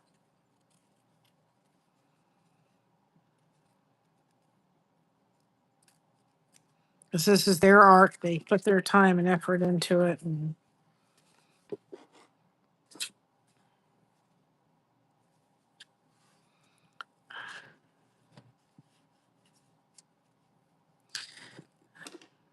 need to kind of move it just slightly. And I would say around these, if you're going to do it, you may have to put a little glue because there may be some edges you may have to do very close to the top and they will start fraying if you don't take a precaution.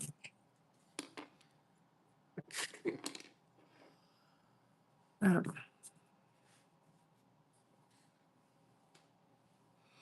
I've made corrections as I've done them, but I know what I'm doing them for. I know eventually they're probably going to get patterns that are going to be sold. And I also know that it'll be a lot easier for me to make the notations now than me to look at this saying, did I do this? Did I do that correction? Make it while I'm doing it, not trying to remember what I did.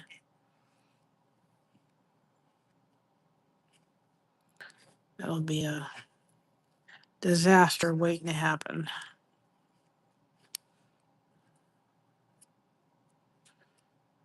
And it's your piece of art. And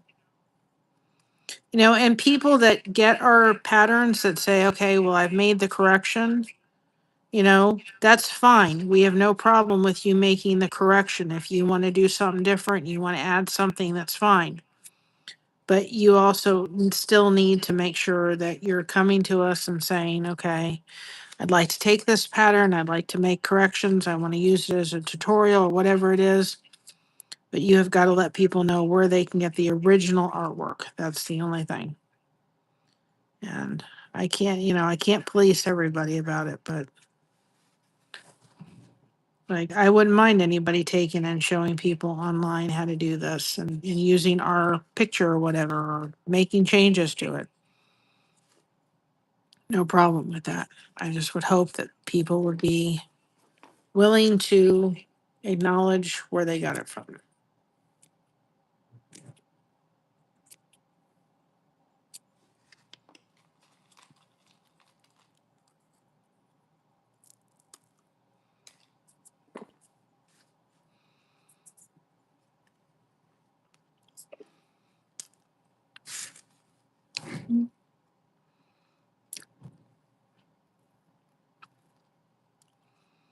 I went back thinking, oh my goodness,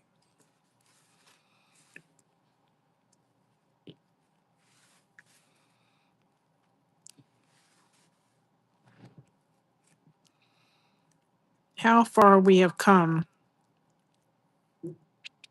Because I was watching the Brady Bunch going, oh, this, and we've forgotten how much we've come along with all of our technology. I'm like, this back then, and we had this, and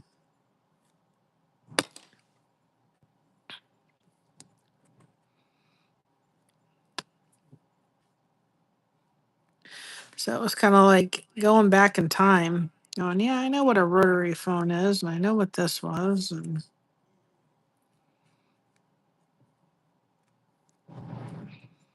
yeah, I've had to I've had to cut this pretty close to the edge, like really close, like a lot more close than I would have liked to, but we're gonna use our glue because it's going to fray, and we can hide it with the fabric that's going on top. It's kind of why I did it, but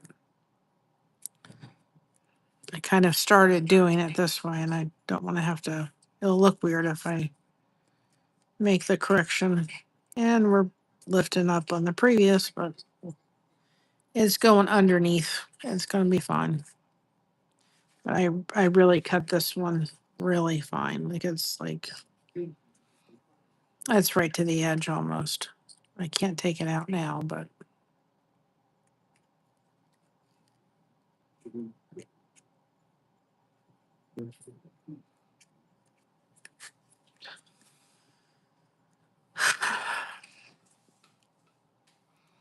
it's fine. I'm not going to put glue on it just yet because we're going to kind of cover it up with the previous color.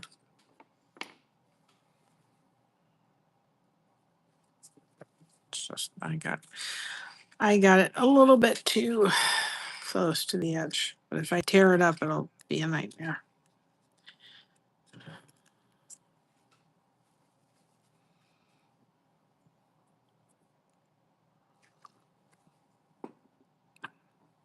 Turkey smells good. 55 more minutes.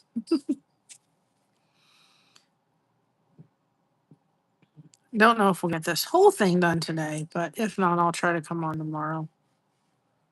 Finish it up because I want to start on the goose. I did start on it the other day. I didn't get very far. I tried to work on it at this place and I got like one cloud done. Oh, by the way, I changed the clouds to be like this. That was a correction. Even before I started, I'm like, these kind of clouds don't look like clouds, so let's do it like we did the American flag. So I made that correction right on the spot before I even started. So I'm like, I know what clouds I like better.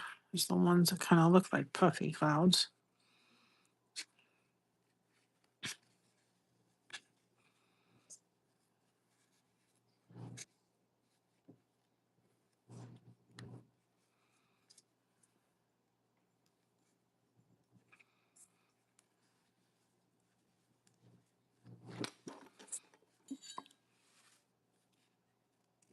If we have to, I'm gonna leave that piece in case I need to make a little fix to the previous. Did I just do that again?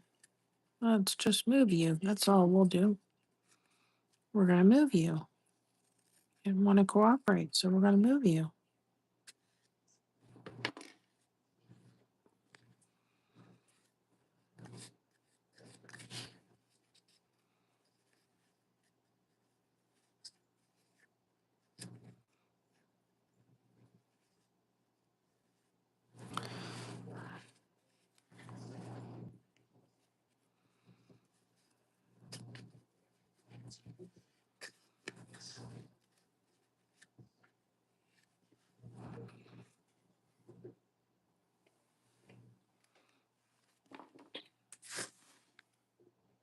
Yep.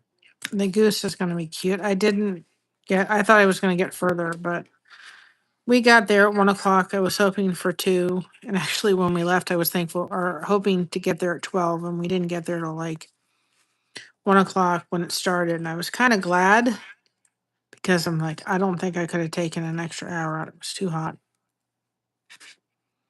So I was kind of glad we just got there at 1. It's hot enough as it was out there for from 1 to 5 or 1 to 4. So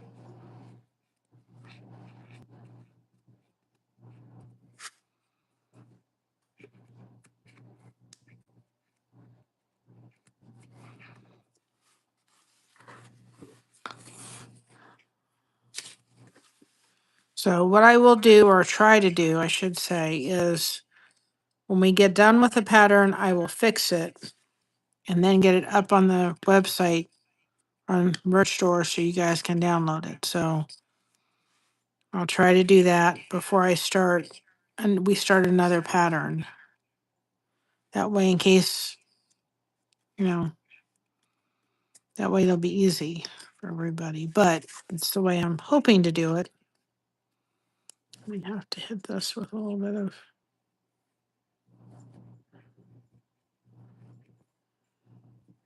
Here we go. And two, as you're doing this, if something happens down the road and you're like, this piece is a little starting to fray, if you notice it, just hit it with the glue. Just go in and okay, well we can get that taken care of if down the road or you know, you look at it and it needs a little bit of glue. You can just doesn't have to be that specific time. If I look at this or, you know, people ever purchase this one or future ones, you know, just take a little glue and hit it with it. That was what I thought. I did one time, I think I was working on a blanket and I really needed to get it done, something. And I had watched Little House on the Prairie, but I hadn't ever watched the whole thing. And I decided I was going to sit by and watch the entire series. And I'm like, I got done with that series thinking, boy, oh boy, they don't make shows like this anymore.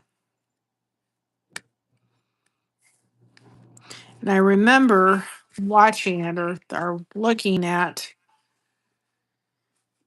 the show. I remember doing research on it, finding history a little bit about it.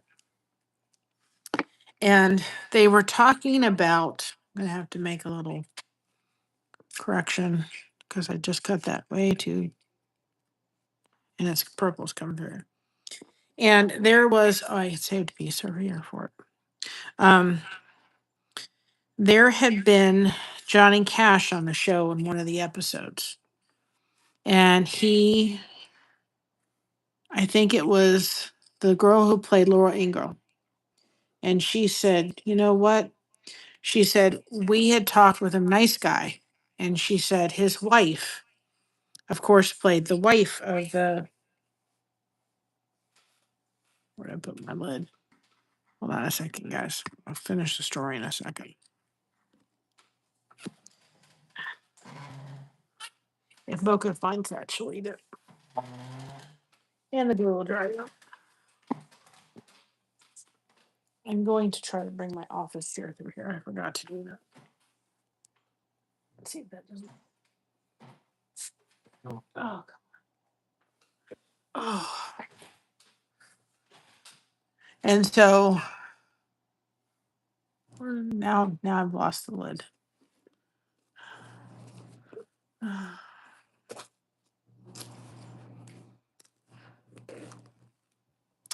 I don't know where it is, so we'll just have to dry it. But at least it's not on the floor. We're welcome to get it. Anyway, it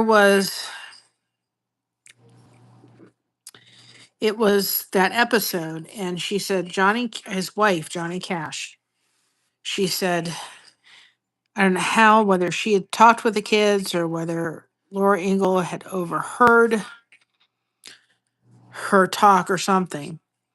But she said she was hearing her talk about a time when her son had gotten in they had a huge piece of property, of course, the Cash family.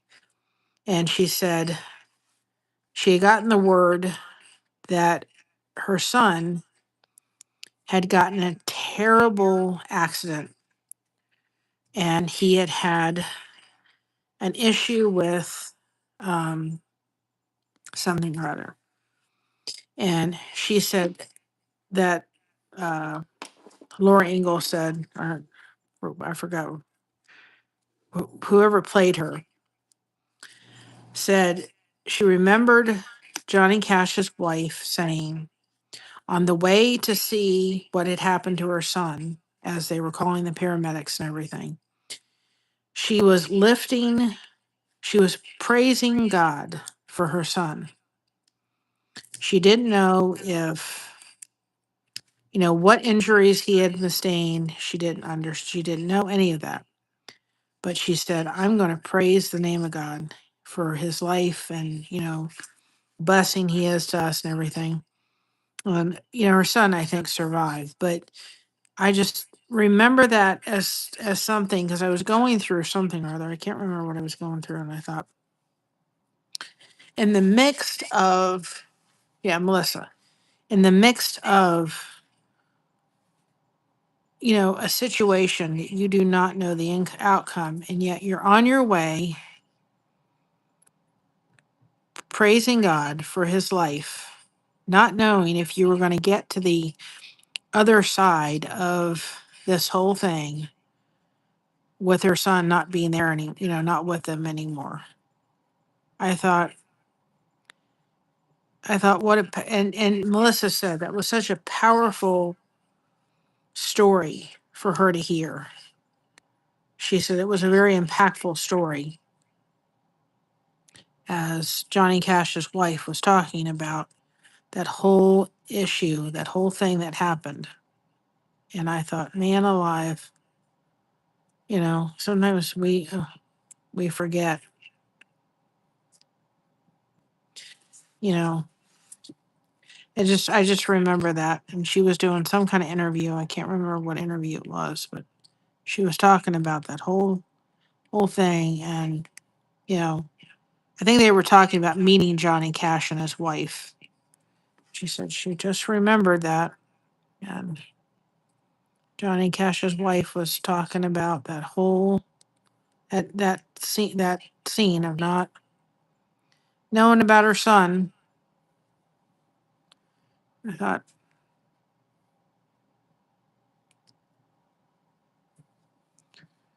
what a powerful story. You believe you believe whatever you want, but I thought sometimes we're not. Sometimes we forget to say thank you and be grateful for what we have until disaster hits.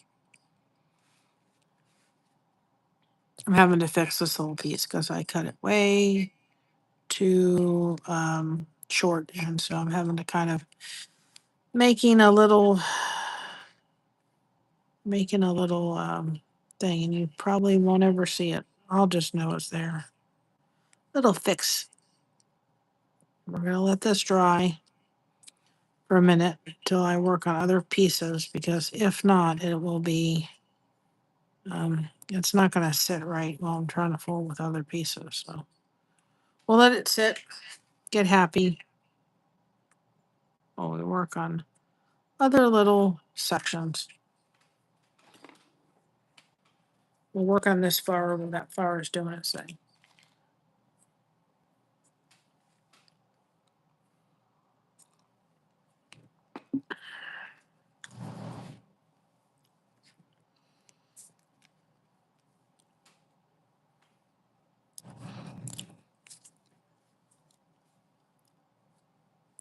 And I am you all know I'm a huge Elvis fan.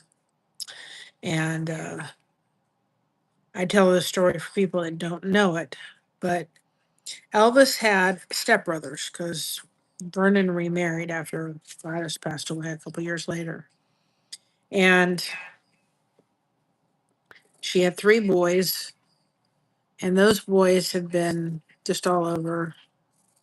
You know, they her former husband was in the Marine or in the Navy, the Army. That's where he knew Elvis and everything.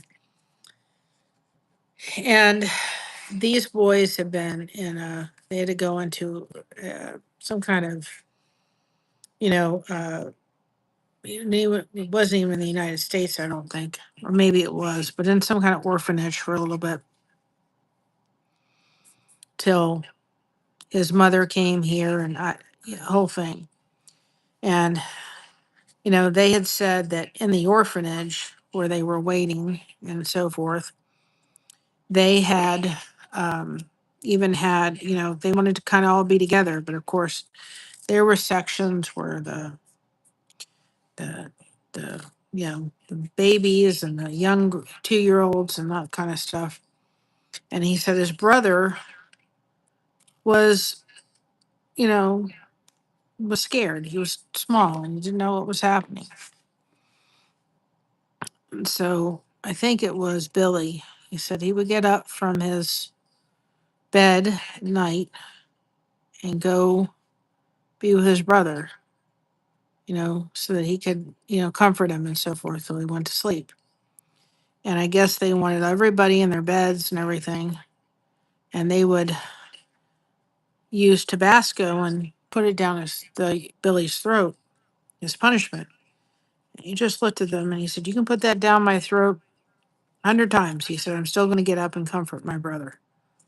He said, "I don't care what you do. I want to go comfort my brother."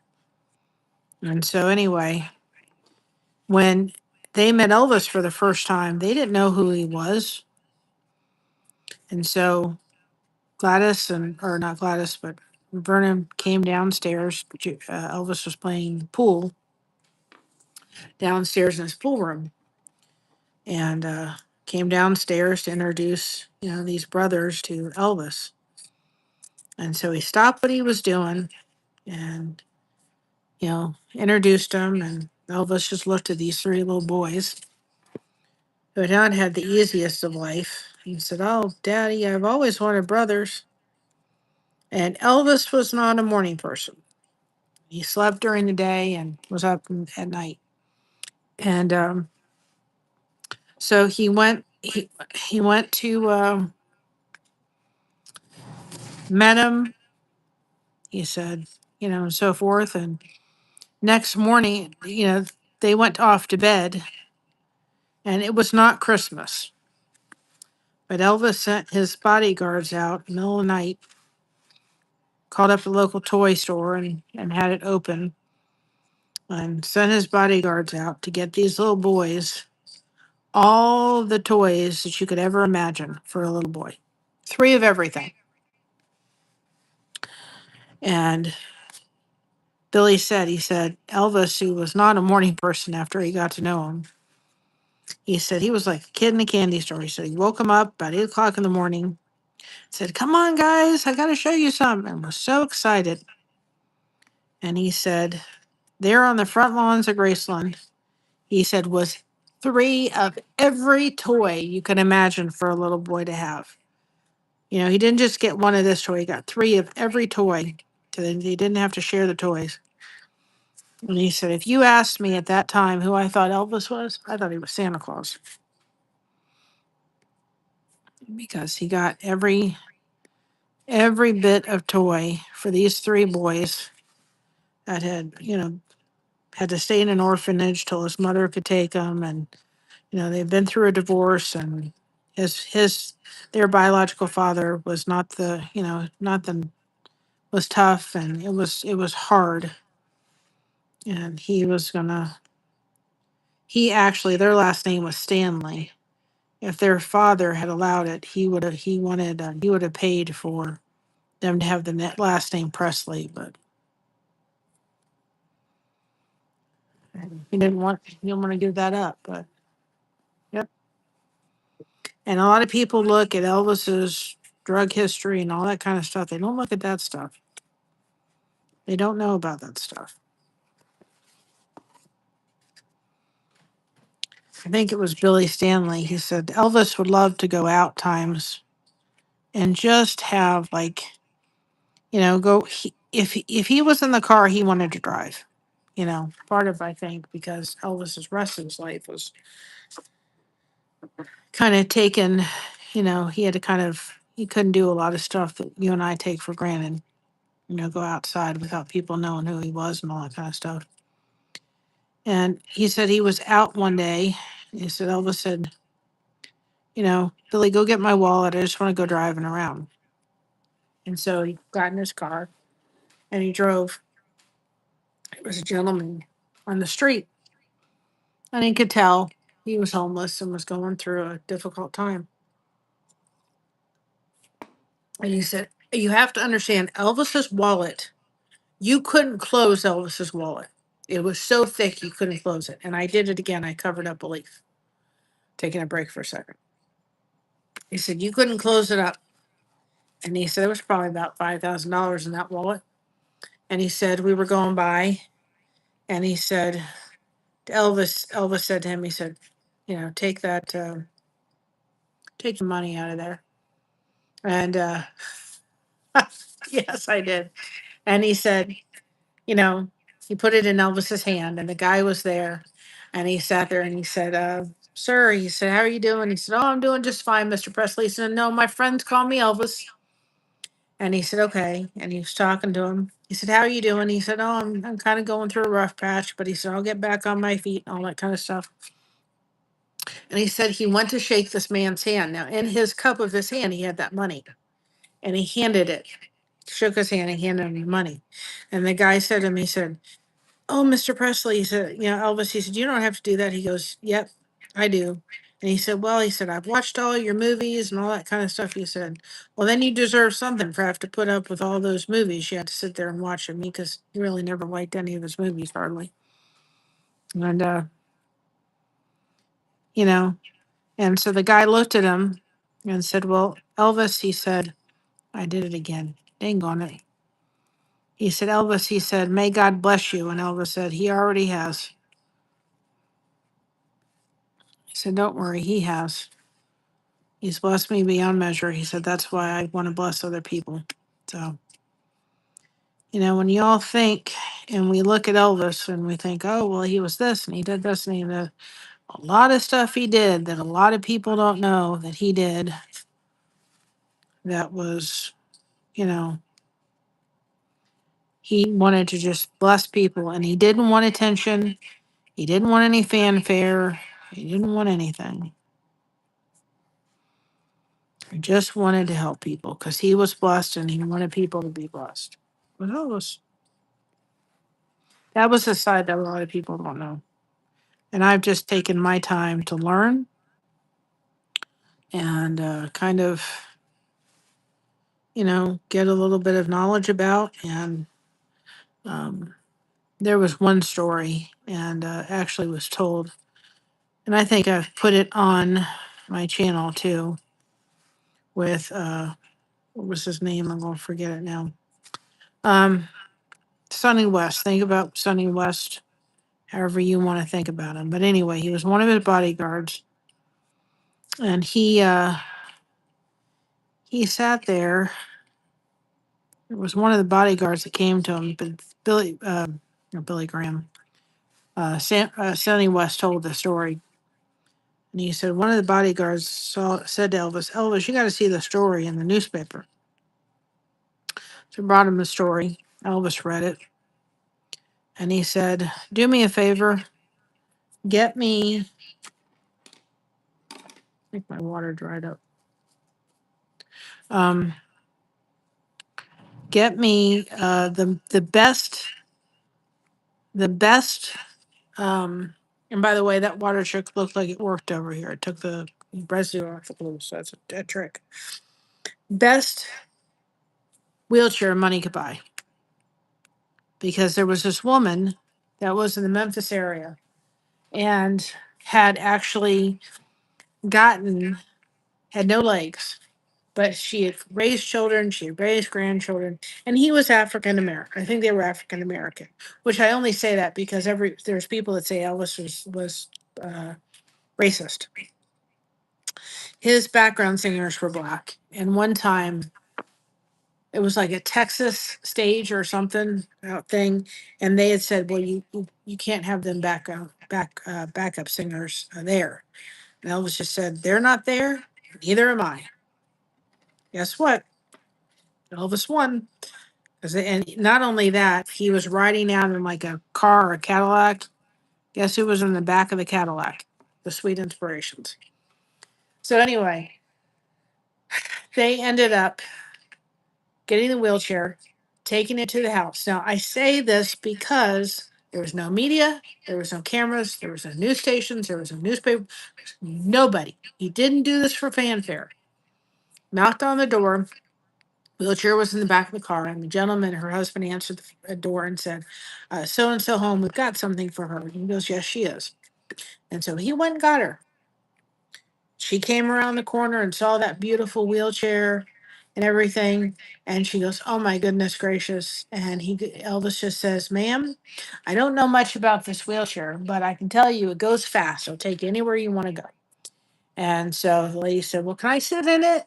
Of course. So Elvis and Sam picked her up, put her in the wheelchair, and Sam said the house was spotless, absolutely spotless.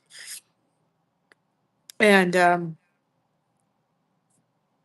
and so forth. It was absolutely spotless house. And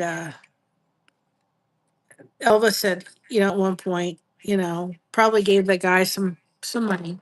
Said, "We got to get out of here," because everybody was starting to cry. So wish them the best. And when they left the house, this is the part of the story that meant something. The lady, one of the bodyguards, said to him, "Elvis, I don't think know who you were." And he said, "It doesn't matter who I am." He didn't go back in the house and say, "By the way, Elvis Presley gave you that wheelchair." He just looked at his bodyguard and said, "It doesn't matter who I am. She needs to know someone cares about her." And I thought he was so humble to be able to say, "I don't need to go back in there and say, by the way, that's Elvis who gave you that wheelchair. Do you know that's Elvis?" No. He just wanted her to know someone cared about her. It wasn't the person, it was the act. So for everybody that sits there and says stuff about Elvis, there's a lot of good he did that was never known. And for those people, since we are kind of talking about the 4th of July and Independence Day, do you all know that without Elvis's generosity, the uh, memorial in Hawaii for Pearl Harbor would have never been done? It was by him, and he did a benefit for that memorial. Without him, that memorial would have never been finished. And there is, or there was, I don't know if they've taken it down, but at one point there was a plaque acknowledging that Elvis was the reason why, because that whole memorial uh, that went along and then it just stopped because they didn't have enough funding for it. And Elvis did some kind of benefit concert in Hawaii, and without his benefit concert, um, that memorial would have never been finished without Elvis. So, another piece of American history that maybe people don't know,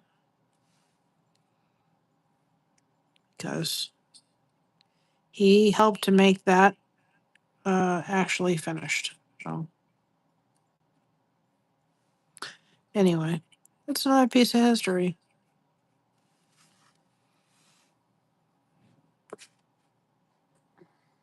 And I didn't know that either, though.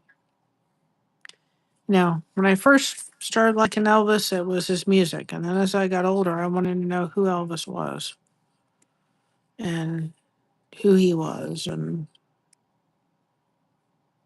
so I started listening to a lot of stories about him from the people that knew him. And I'll keep my thoughts about Priscilla to my own little self.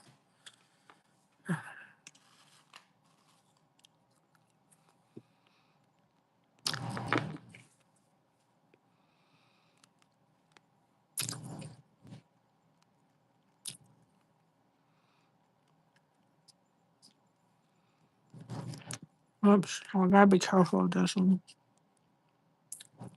I pulled the stupid bring out book. And I could have known in a minute, but I'll take care of that one first. Now, this is drying over here. Me too. Had this. But what do we do with flour?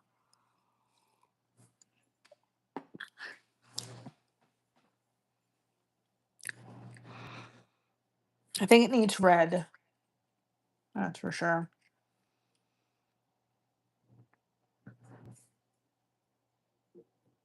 I think this.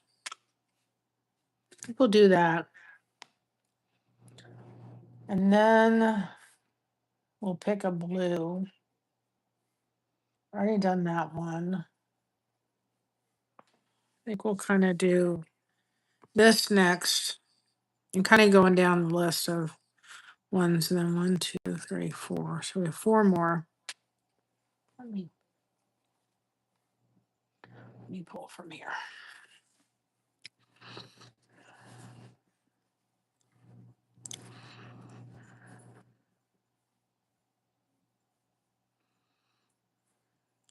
Then I think we're going to do this a little different polka dots. I'm just kind of seeing. And then those stars are too big for those flowers. So I'm not choosing those.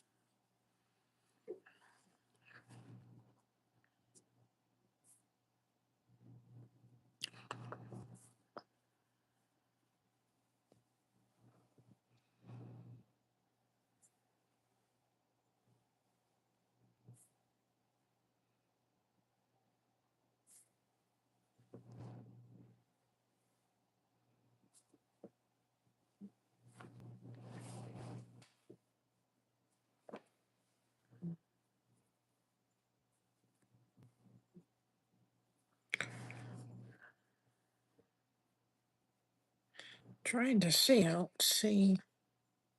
I've seen it before, but now I don't see it. Maybe it's in this other section. Hold on, it's in this section. I got things all goofed up the other day. Let's do. There we go. Oopsie doopsie. There we go. Let's do.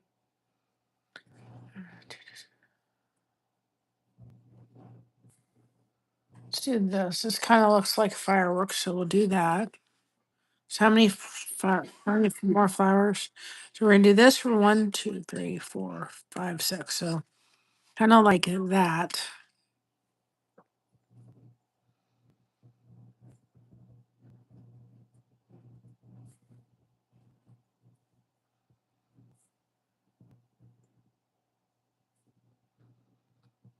We need a my back.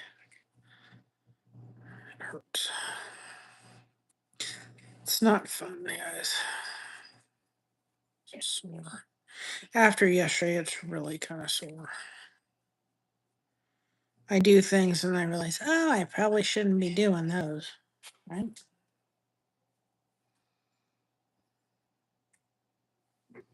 Mm, that hurts. Why don't we do a stripe?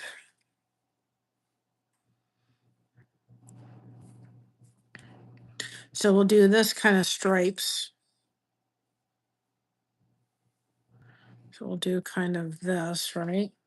That'll work. And then we need what again? Red, blue. 1, 2. There's 6. Right, okay. 1, 2, 3, 4, 5. We need one more of that color. I don't know what that.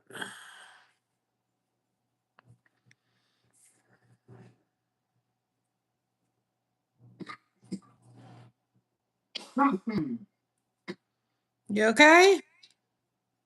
What? You okay? Sugar high. That's a sign that his sugar is on dehydrated.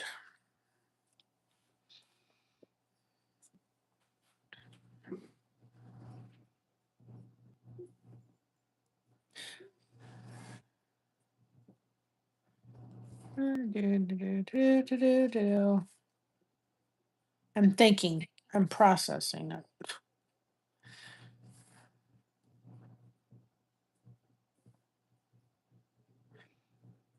I'll have a little yellow on it, but I think it'll work. Why don't we do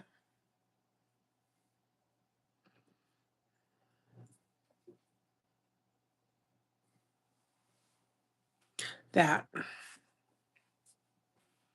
I think that'll work nicely. Yeah. What do y'all think? We'll do 1 flower, 2 flower, 3, no, 3 flower,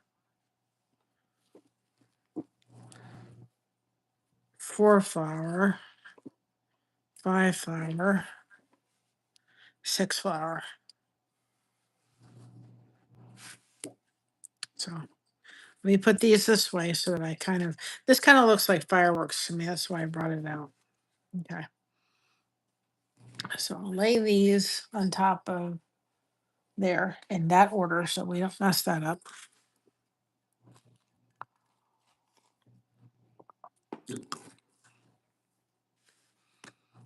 Like I said, already.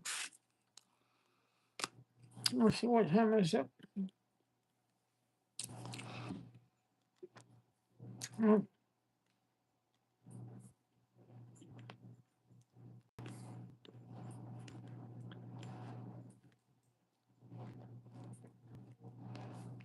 okay. We'll stay on here till 6 o'clock.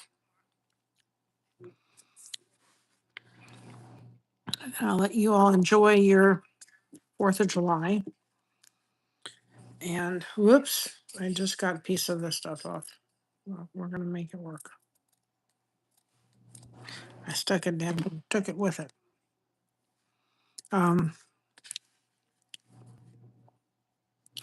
So we're going to, we'll stay on till 6 and then I'll get off here. I gotta, what time does the Capital 4 start, honey?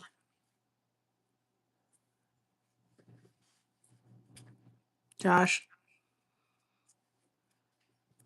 You call for me? Yes, what time does the Capital 4 start?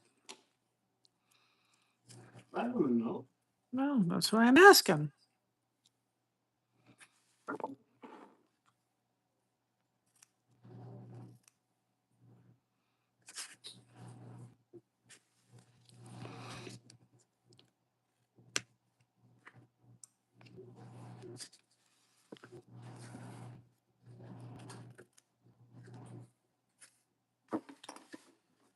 It's too pretty bad. It's almost 6 o'clock here. It says there's 10 or 20 minutes left of the turkey. Yesterday. Happened yesterday. We'll have to watch the replay of it. Why happened yesterday? I don't know. For Petey's sake, the 4th is today. Okay, so we're gonna have to. No, this is already kind of lifted up. Because it's anti-American. What happened? We don't talk about political stuff on this channel, Joshua. Yes, I'm reminding my own husband. I'm talking about the company. Well, anyway, we're gonna keep that to yourself. That's not mine. Up. That's not my view. Okay. Well, anyway, we're going to. That's the company's view that put it on. Okay. Anyway, we can watch the replay. I'm sure it's on YouTube. On PBS.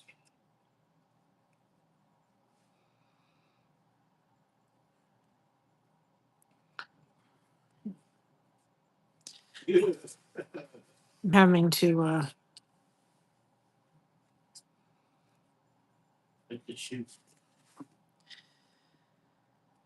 Okay, we're gonna have to nurse this one a little bit, just a little bit. Come on, get underneath there. Yes, unfortunately, I kind of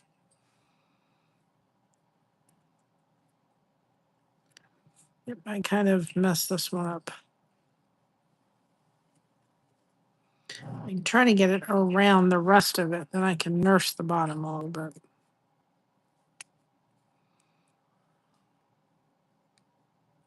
Like I said, what I'm going to do with the middle of this mess is I'm going to kind of just put that in the middle, and you're like I said, we did the other thing. I'm not going to really worry about trying to stuff it in. When I stuff it around there, if the middle doesn't get in, I'm not even going to worry about it. Just going to kind of. Yeah, we're going to have to raise this up because I obviously did not get this. It obviously decided to come out, but we're going to be putting glue around it. So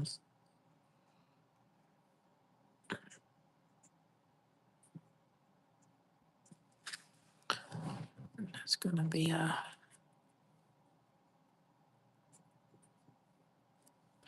You're not going to know. It may look a little different than the other ones by the time I get done because of the shape it's had to take, but we're going to make it work.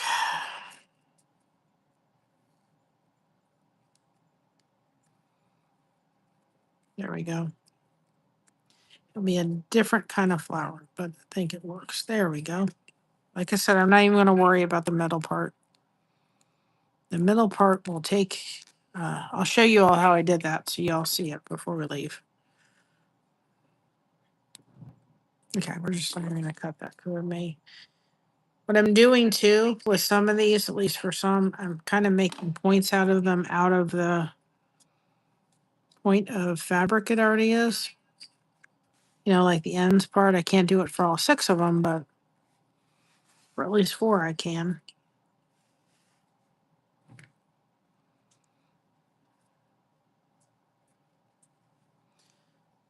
Now I can get to the flower. See, now that's all nice and dry in there from where we had to kind of do a little bit of.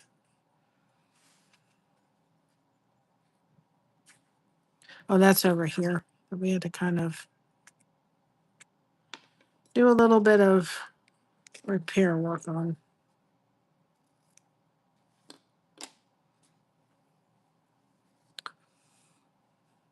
But I'm not even worried about the end piece. That's not the middle piece. We're just going to take glue and a bead and it'll like this. This is not moving. You'll never see that that's not fully tucked in.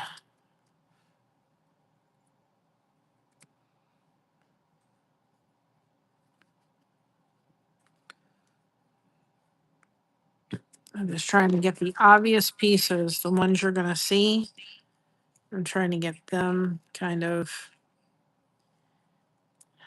where I want them to lay.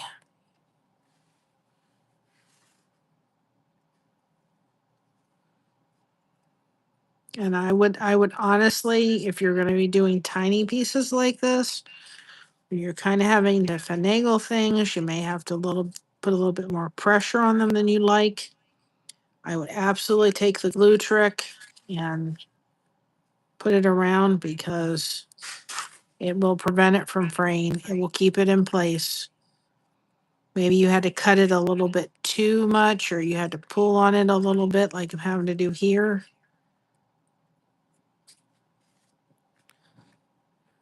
I would absolutely do the glue around it. Even if it doesn't look like it's fraying, I would do it.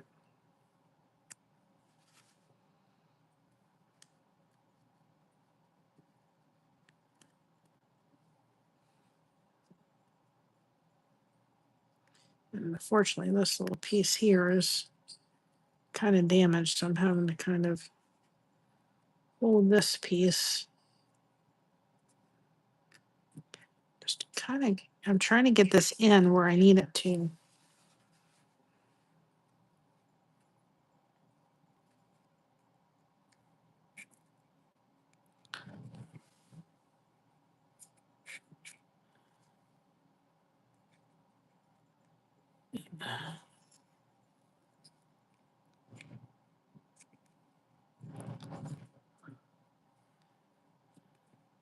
And unfortunately, getting underneath there,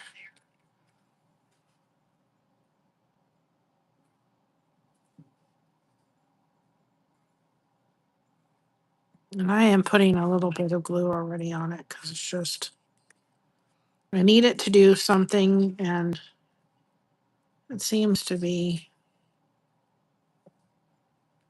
I won't put glue on that one until we get to the other side because I got to be able to manipulate it. My cap is someplace where, I don't know, but it's not on the floor. So let's hit this side.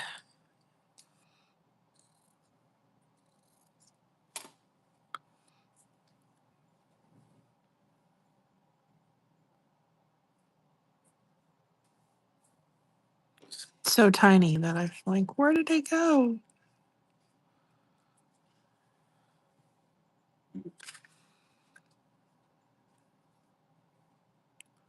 And I'll show you what I did with the bead and how I did all that. No, that's probably about. At least we got the mountains done. We've gotten some of the flowers done.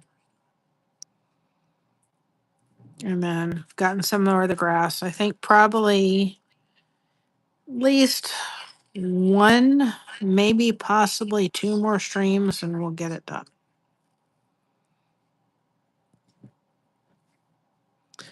So that's the middle. I'm not really worried about that piece. I'll cut it down a little bit.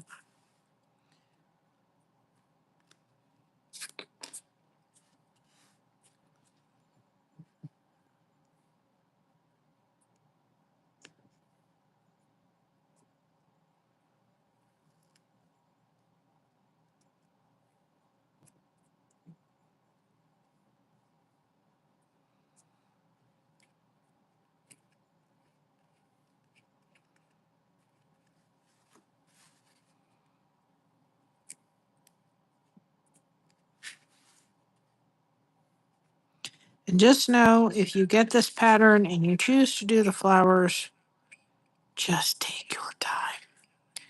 Be patient. Because that's what it's going to call for is patience. It's going to call for lots of patience. But if you feel like, man, that's an area I'm struggling in, I need a little practice in it, it's a great tool. I'll lift this up and stuff.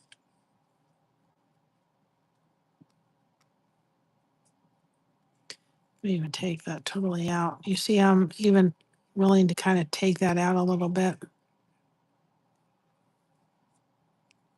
Really lift that well, I don't want to lift it entirely up, but I'm kind of even doing that to some degree because unfortunately that has got to come around here.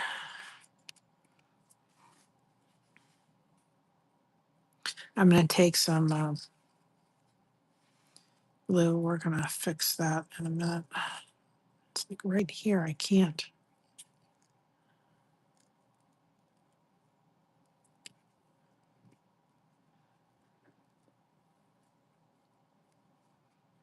There we go. Well, a little bit more than I like to.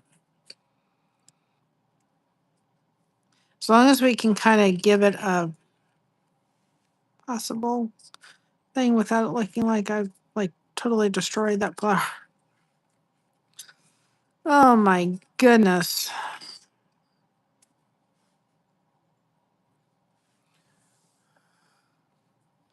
Yeah, I'm just not happy with the way this flower is looking right now, but we're going to make it work. All right. Need some glue. So I've got to.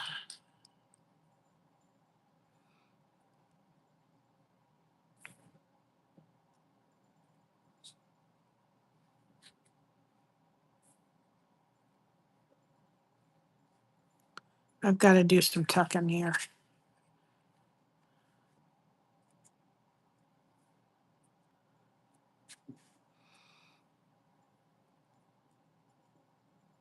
I'm actually doing like tucking in a way. I'm making sure I'm getting rid of the glue because otherwise it's going to be right on top of that whole thing. Okay. Gotten that down. Just got it. This is the problem right in here.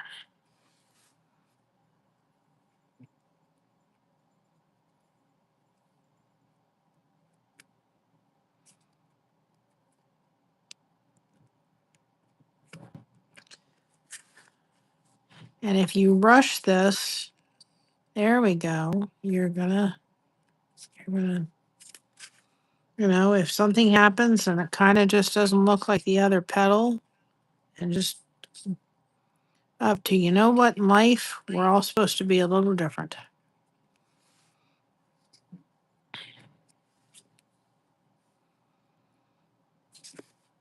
All unique. And have you use the glue as kind of a way to kind of weigh things. I don't know how to say it, but you want to kind of, like, I'm using the glue right now as like like a way to kind of have a little weight to it right now because the pieces are so small that I'm kind of using it as a to get them stuck, and it's working. Just can't get this. There we go. So I am kind of using the glue as kind of a to give this a little bit of weight because it needs it.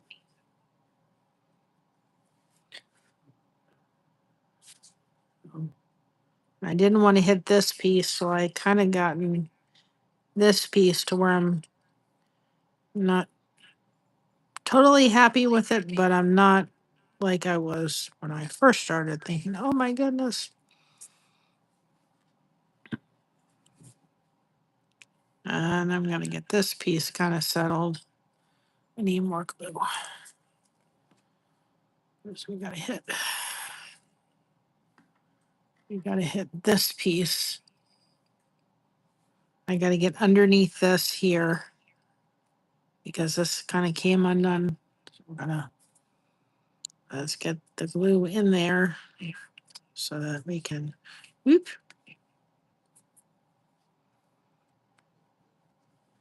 I said you're not going to see the middle, so don't. If you're doing the flower and you're thinking, "Oh my goodness, she's not taking care of the middle," it's because you're really not going to see it. Now I will. And because I'm going to kind of be gluing something on top, you'll see in a minute when I'm talking about, I'm not even totally worried about making sure that this is all stuck down underneath here because we're going to put something on top. And I'm going to kind of smush this up here a little bit so it doesn't look like the leaf. And that little trick of using a little water, I need to get a container now, a little thing, and putting it on there because I think it did work on there. If you get any extra water where you don't, or glue where you don't want it, it took care of it. All right, just kind of move all that nice and neat. Okay, not bad.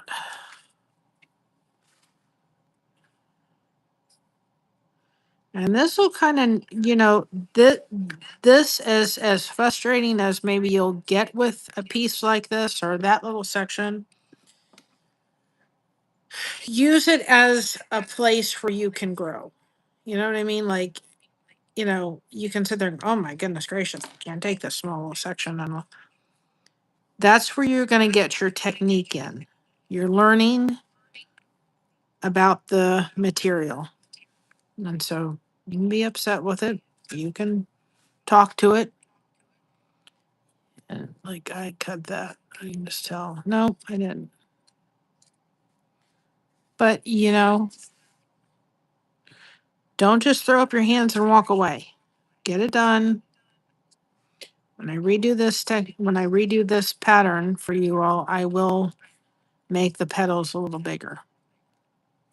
I'm realizing as cute as they are, they're kind of difficult. And if you want to do this the way I'm doing it, change it. Make your change and say, I liked it that way. I want to struggle a little bit. It's fine with me. No problem with it. If you ever order a pattern and you say, I like this better, please change it. Don't sit there and go, I have to do it the way that, no. That's part of where the creative stuff dies.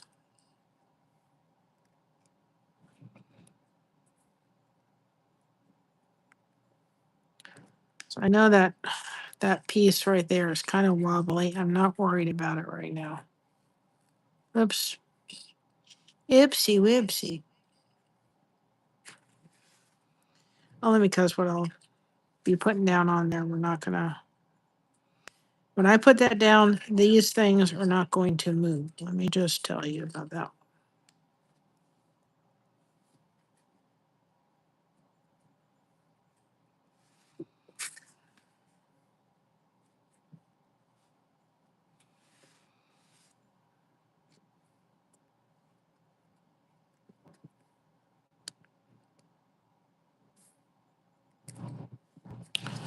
Next piece.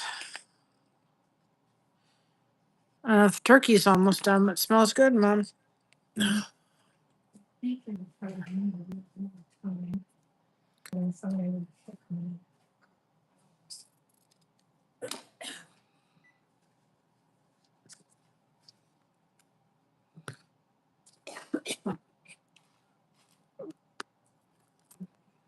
Looks good. We've never had a problem with the outside lot looking good. We've had a problem with the doneness of the inside. We thought something was done, and then we get to it going, oh, it's not done yet. Oh, it's been in the unthaw. It was hopefully totally unthawed by this time. What? Yes, that was a chunk of ice in the middle. Everything else was nice. I think we haven't let it unthaw, but in the past, that's been our issue. It's not the outside, but the inside has just not been done.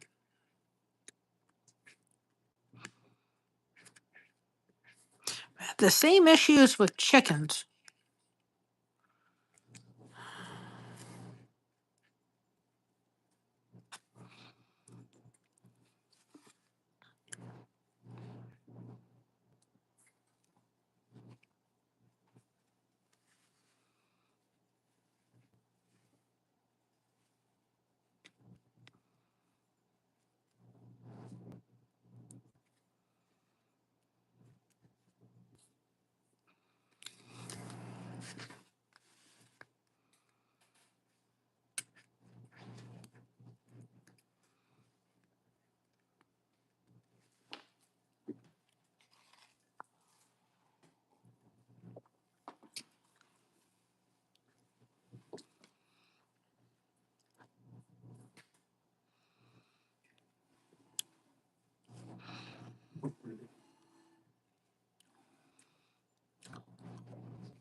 Hi, Margaret. Welcome on in. We are working on an art form called Kinusaiga.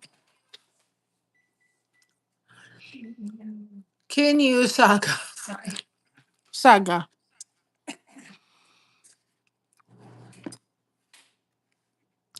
It's the art of stuffing fabric into polystyrene, which is an insulated board you get in your local hardware store.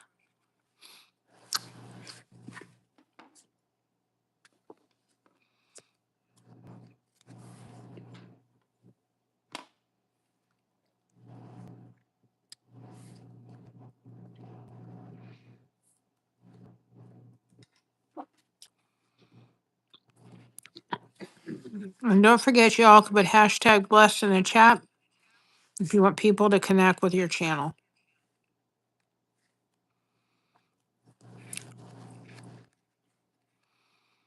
And once I make all of the necessary little corrections for this pattern will be available on our merch store for $2. Actually, this one will be $3 because I'm going to do it with and without the flowers. So that way people that don't want to fool around with these little tiny flowers do not have to do that. There are some people that are going, I don't want to mess with those little flowers. But some people that want to. So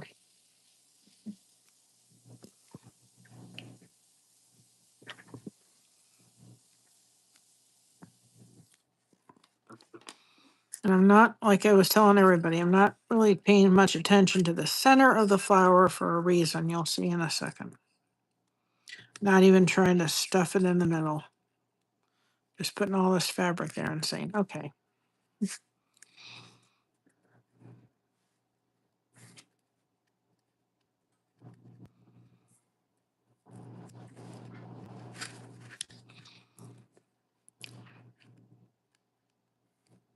Right. What I would do next, this is what I would do,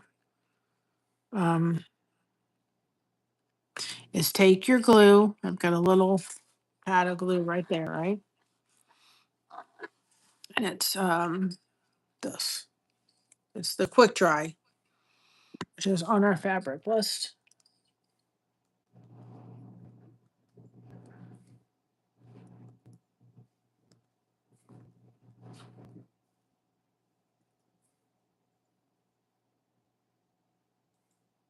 If I can smell fabric.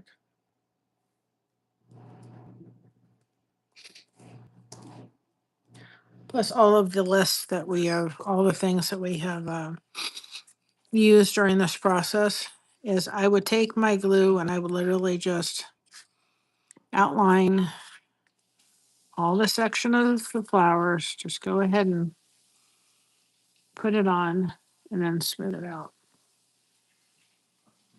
No, it's not going to stay that lumpy. Don't worry.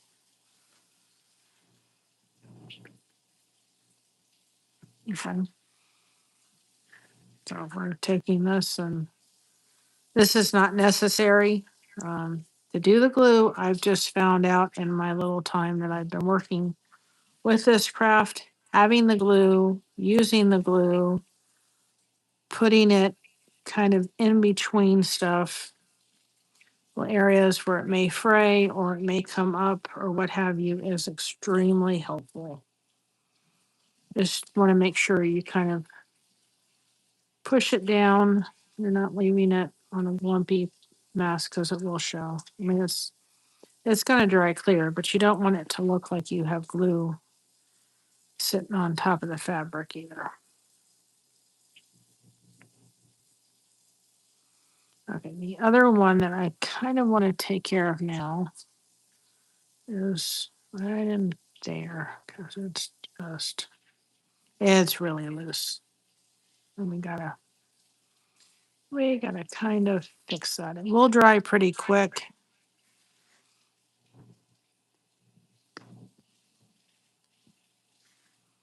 Okay, but still, I want to get that underneath it. Partly because once I put this flower down, you can't, or that petal down, you can't. And I'm gonna hit right here too, because it's another little loose part that I kind of wanted to get to.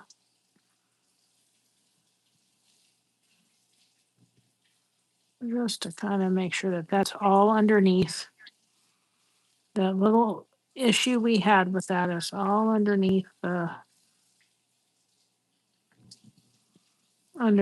petal. So you're not in.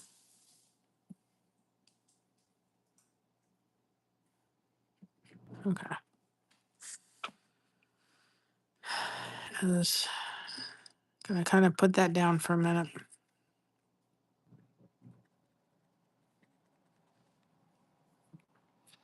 I'm taking a little water to areas you may have gotten a little bit of glue on. It really helps to clean up, especially the dark areas. Now, here's the trick. I'm gonna show you how to work that.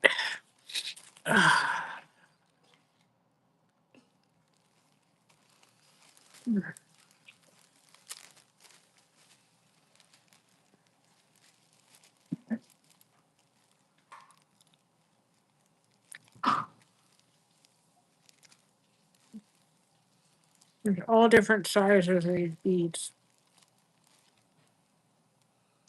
And one of them looks the same. Yeah.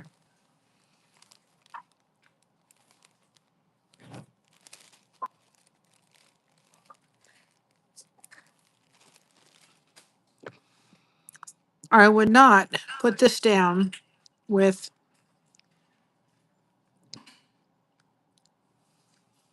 the glue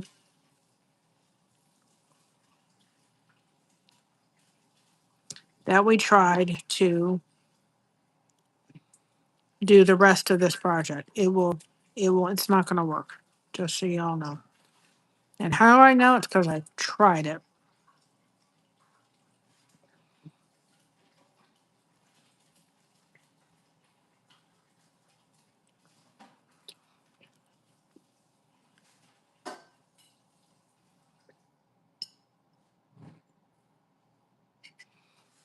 Make sure that you kind of push some of this.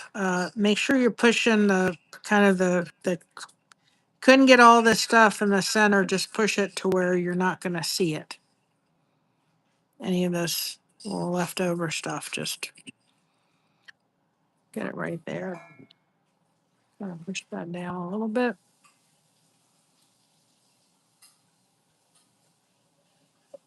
All right. So fabric glue does not work. We have this in our merch store. It's B7000. We get it from Amazon. I use it on my crochet because no matter what I try to do with them little pieces, they do not stay into place. It dries clear, like this one does, is not going to move. Put a little bit in the center. And if you needed to, you could put a little bit underneath those parts too if you felt like they just were not. I wouldn't use your thing to hold it down though. But anyway. All right, take your little bead and you're just going to put that right in the middle. Now it covers up pretty much the center part, and nobody is going to be wiser that you didn't do that to perfection. This is all going to dry. Okay.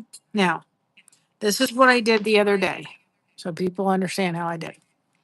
I took for this one, and then this got this at the Dollar Tree. Have a look for this on Amazon, but you probably can get it at Hobby Lobby too. Okay. Take your cap, take your thing. I am ordering pointers, or take the inside, like I'm just scraping the inside of the bottle, right? And I did take a few minutes and just kind of hold that down a little bit. So let's just take a minute, hold it down. It sets pretty easily, pretty quickly. But I tried the glue for the for the craft glue for fabric, and it just didn't work. Okay. And this becomes almost like a little paintbrush, right? Where you're kind of taking it and you're putting it right on top of the styrofoam. It's just a styrofoam sparkle, whatever. But this will do one thing. It'll make it more glittery. So if you're like me and you like the glitz, and it will also protect, because what was happening, I was seeing was some of the sparkle was coming off. So you don't want down the road for this to lose its sparkle and not look silver. So it's kind of protecting that. Okay. And I've got some on my um, seam ripper. So I'm just going to take this. I'd probably recommend you drying this, but I'm just going to hold this down for a few minutes and then we'll cover that over. I'd probably recommend you waiting to do that, but I'm trying to show you all how to do it. You all know how to do it. I'm just holding it down. Well, just like that, I'm going to take the Mod Podge after this is dry, after the paint dries. I'm going to put that on top. Now I've sealed it. I've glued it. See, very quickly. I don't know if you can tell, but it's moving a little bit.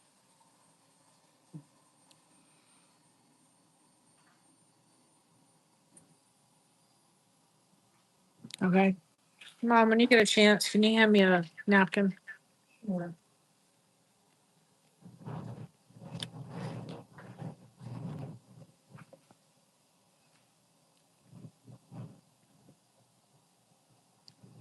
Thank you.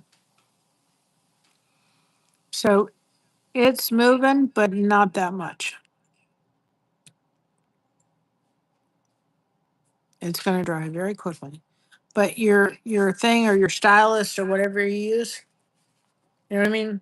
Yes, becomes kind of like a little paintbrush.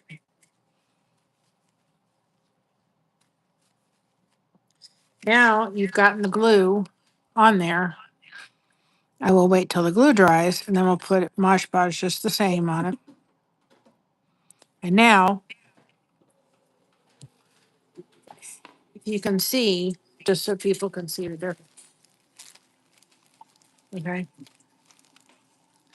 This is one that hasn't next to this one. Probably use that this one. It's nice and small. Put it in my little fish. This one here, you see? I don't know if you can tell. It's sparkly, but this one is much more sparkly and has a sheen to it in a way that this one doesn't have. So by doing that extra technique of just putting, you don't have to put the paint on, I would strongly recommend you putting Mod Podge on it, if nothing else. Absolutely, 100%. I would strongly recommend the Mod Podge.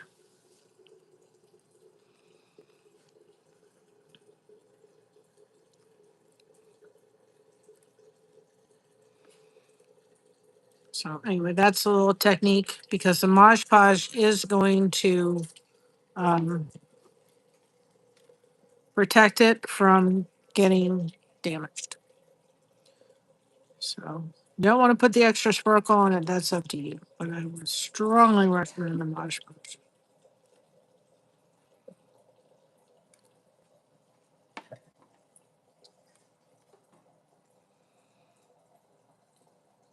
And the seam ripper kind of just naturally, it kind of adjusts itself to that. And it works just fine to do that.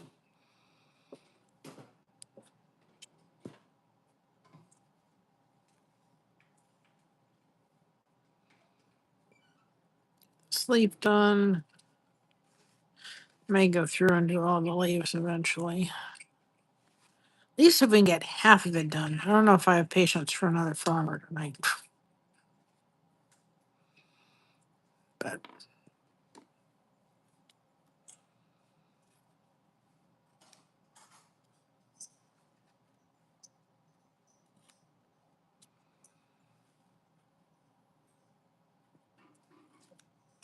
flowers I knew was going to be, this is probably going to be a part 5. I thought maybe we get it.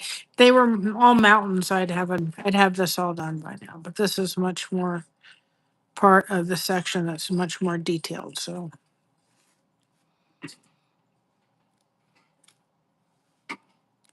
it's definitely not going to get done as fast as I'd like to see done.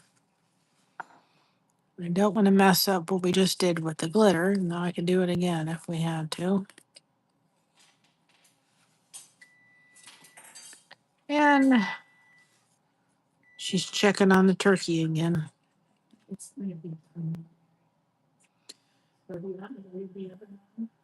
Yes, because I'm going to make the cake. This is just box cake mix. So that's done with that. You can use what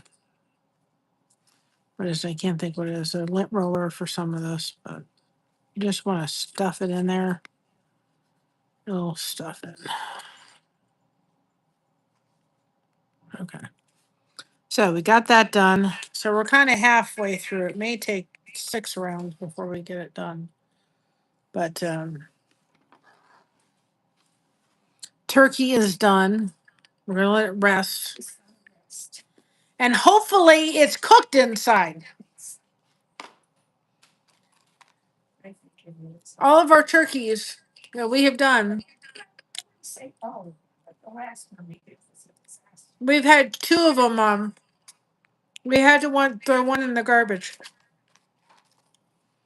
They haven't all worked out well.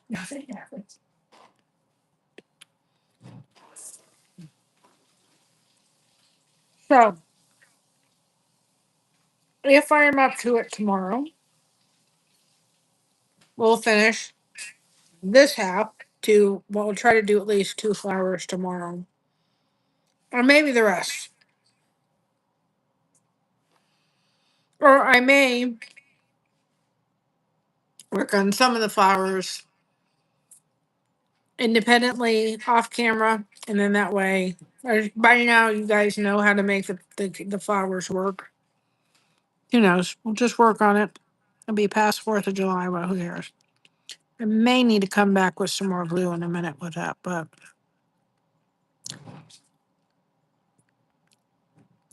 Part of it is just letting the glue do its job. And if you need to come back with some more glue, if you go around going, that's just not holding enough, do the glue. But what I found with that glue is sometimes you got to just let it set, do its thing. And it's not like these things are going to be, you know, put through the ringer. They're going to be up, they're going to be on a wall.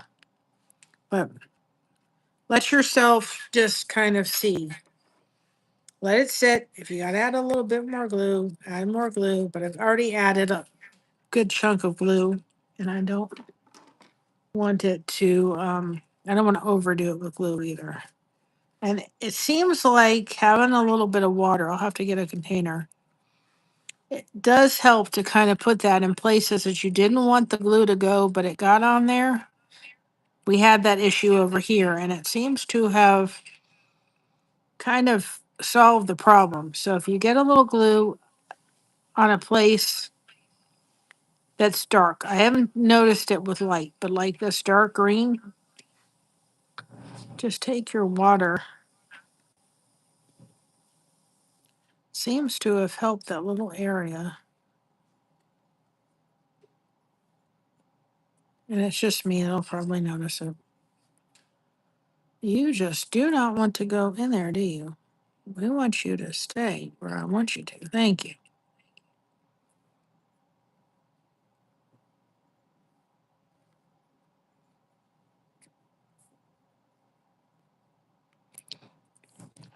That's my,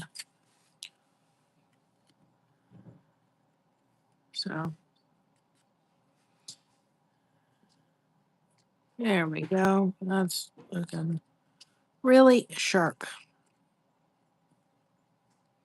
We didn't get I mean, we did. We got the mountains done. I got more than what I thought. Now I just have to work on the flowers, which I forgot we did all that. We'll get more accomplished when I'm not having to do that whole section. But it does work. So I will come back in a little bit and see if I need to add any glue, but I think we're good. Maybe I'll add the Mod Podge to that whole little section. And somehow that didn't get in there. I have a little container for all my little parts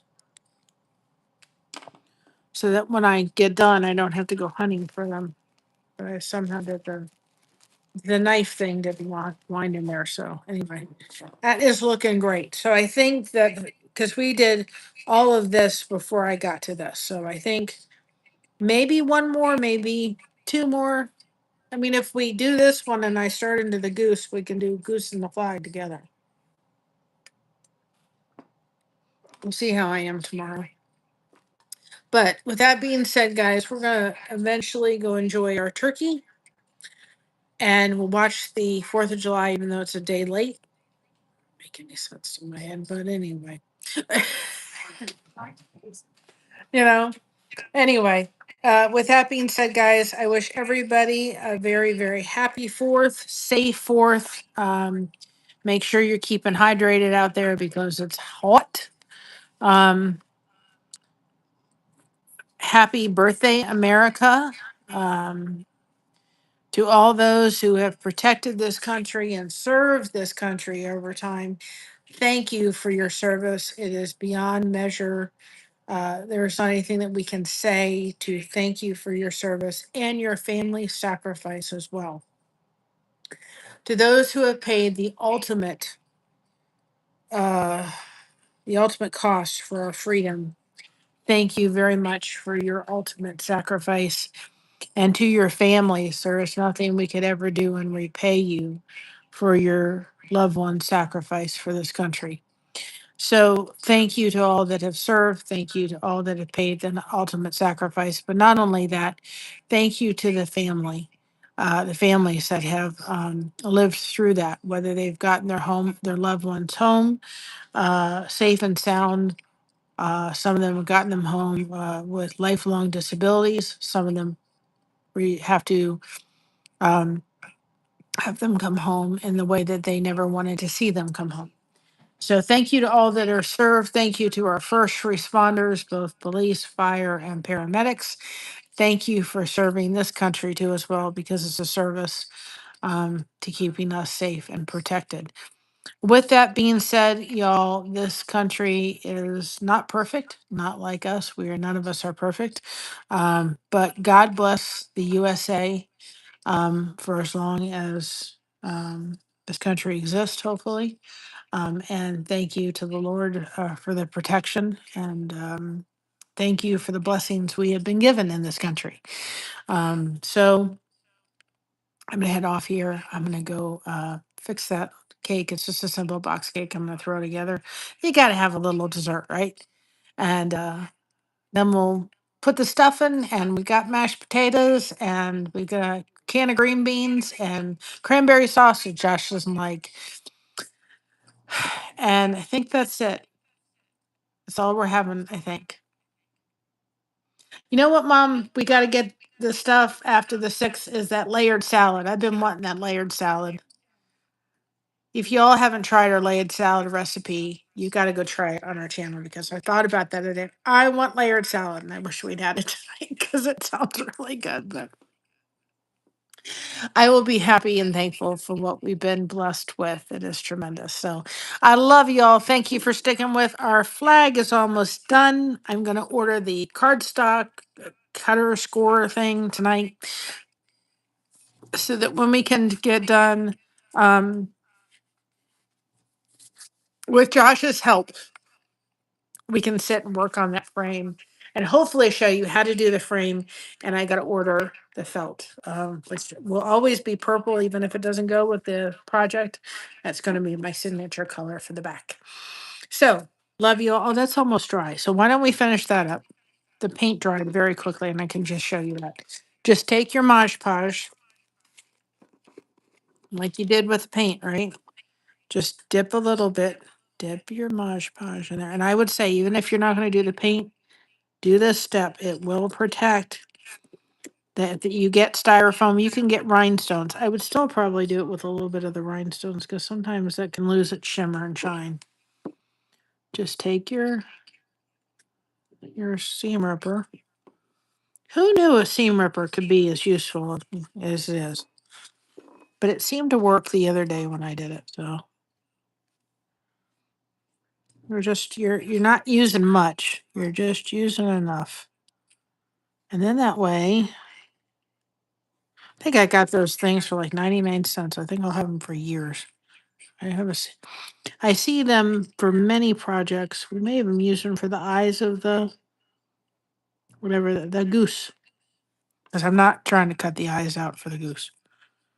And so you're just going to take it. Just make sure you're making it smooth, right?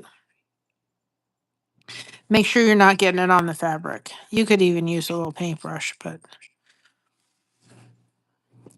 if you can get underneath there. But just get really where you're going to see it. You can even kind of lift this up a little bit, and that'll get underneath the part of it that you just kind of want it, because it's going to be exposed. So you just kind of want to, wherever it's going to kind of be exposed, that's where you kind of want to hit it. So there. That's it. Now we're going to let that get happy and dry. And I would probably recommend doing one of two things. I started putting those things in and then forget it. I would either wait till you're all done with the flowers and put them on. Or if you're going to be doing it like me and doing one at a time, um, go ahead and do that step before you move on. Because what's going to happen is you may be brushing it and rubbing against it. And so go ahead and cover it so that it protects it from getting rubbed on or damaged as you go down the pike. But if you're smart and you weren't going to do it like I did it, you would have waited till you were done and then add all the little beads on top of the flowers. But I'm not like everybody else, and I just did it because we wanted to know how it was. And then I started going, I probably should have waited. But again, if you're doing that as you're doing it, paint it, put the Mod Podge on it just so that it's not getting rubbed or damaged. And then you have to try to peel it off there, because This glue, once it sticks, it stays. It doesn't come off very easily. So that's my recommendation. And that's kind of like a jewelry glue. Or you could use E6000. Just be very careful with all of that because it's going to stick. So, with that being said, guys, be proud of being you. Everyone else is taken. Keep crocheting that connection. No crochet hook is required. We have you covered. Thank you so much for having us covered. And I will get the recaps out. If not, what I will do this week is I will put out the recaps for not this week, but the previous week on Monday at 8 p.m. And then like Thursday or Wednesday or Thursday, I'll put this week's recap out, and then we'll hopefully get back to Mondays at 8 o'clock. That's my goal. But things have been a little nutty. All right. So if we're up to it, I'll come back and do it tomorrow. But I'm going to bring in that office chair and see if that's just a little bit more comfortable to sit in. Me and my back. Love y'all. Have a great night. Thank you for sticking with us, girls. We're going down this journey, and I don't think it's ended yet. I think we got a lot of projects ahead of us, and I'm really enjoying this. So hopefully you are all too. Love y'all. I'll let you know how our turkey is. Be praying that's cooked. Bye, everybody. Happy 4th.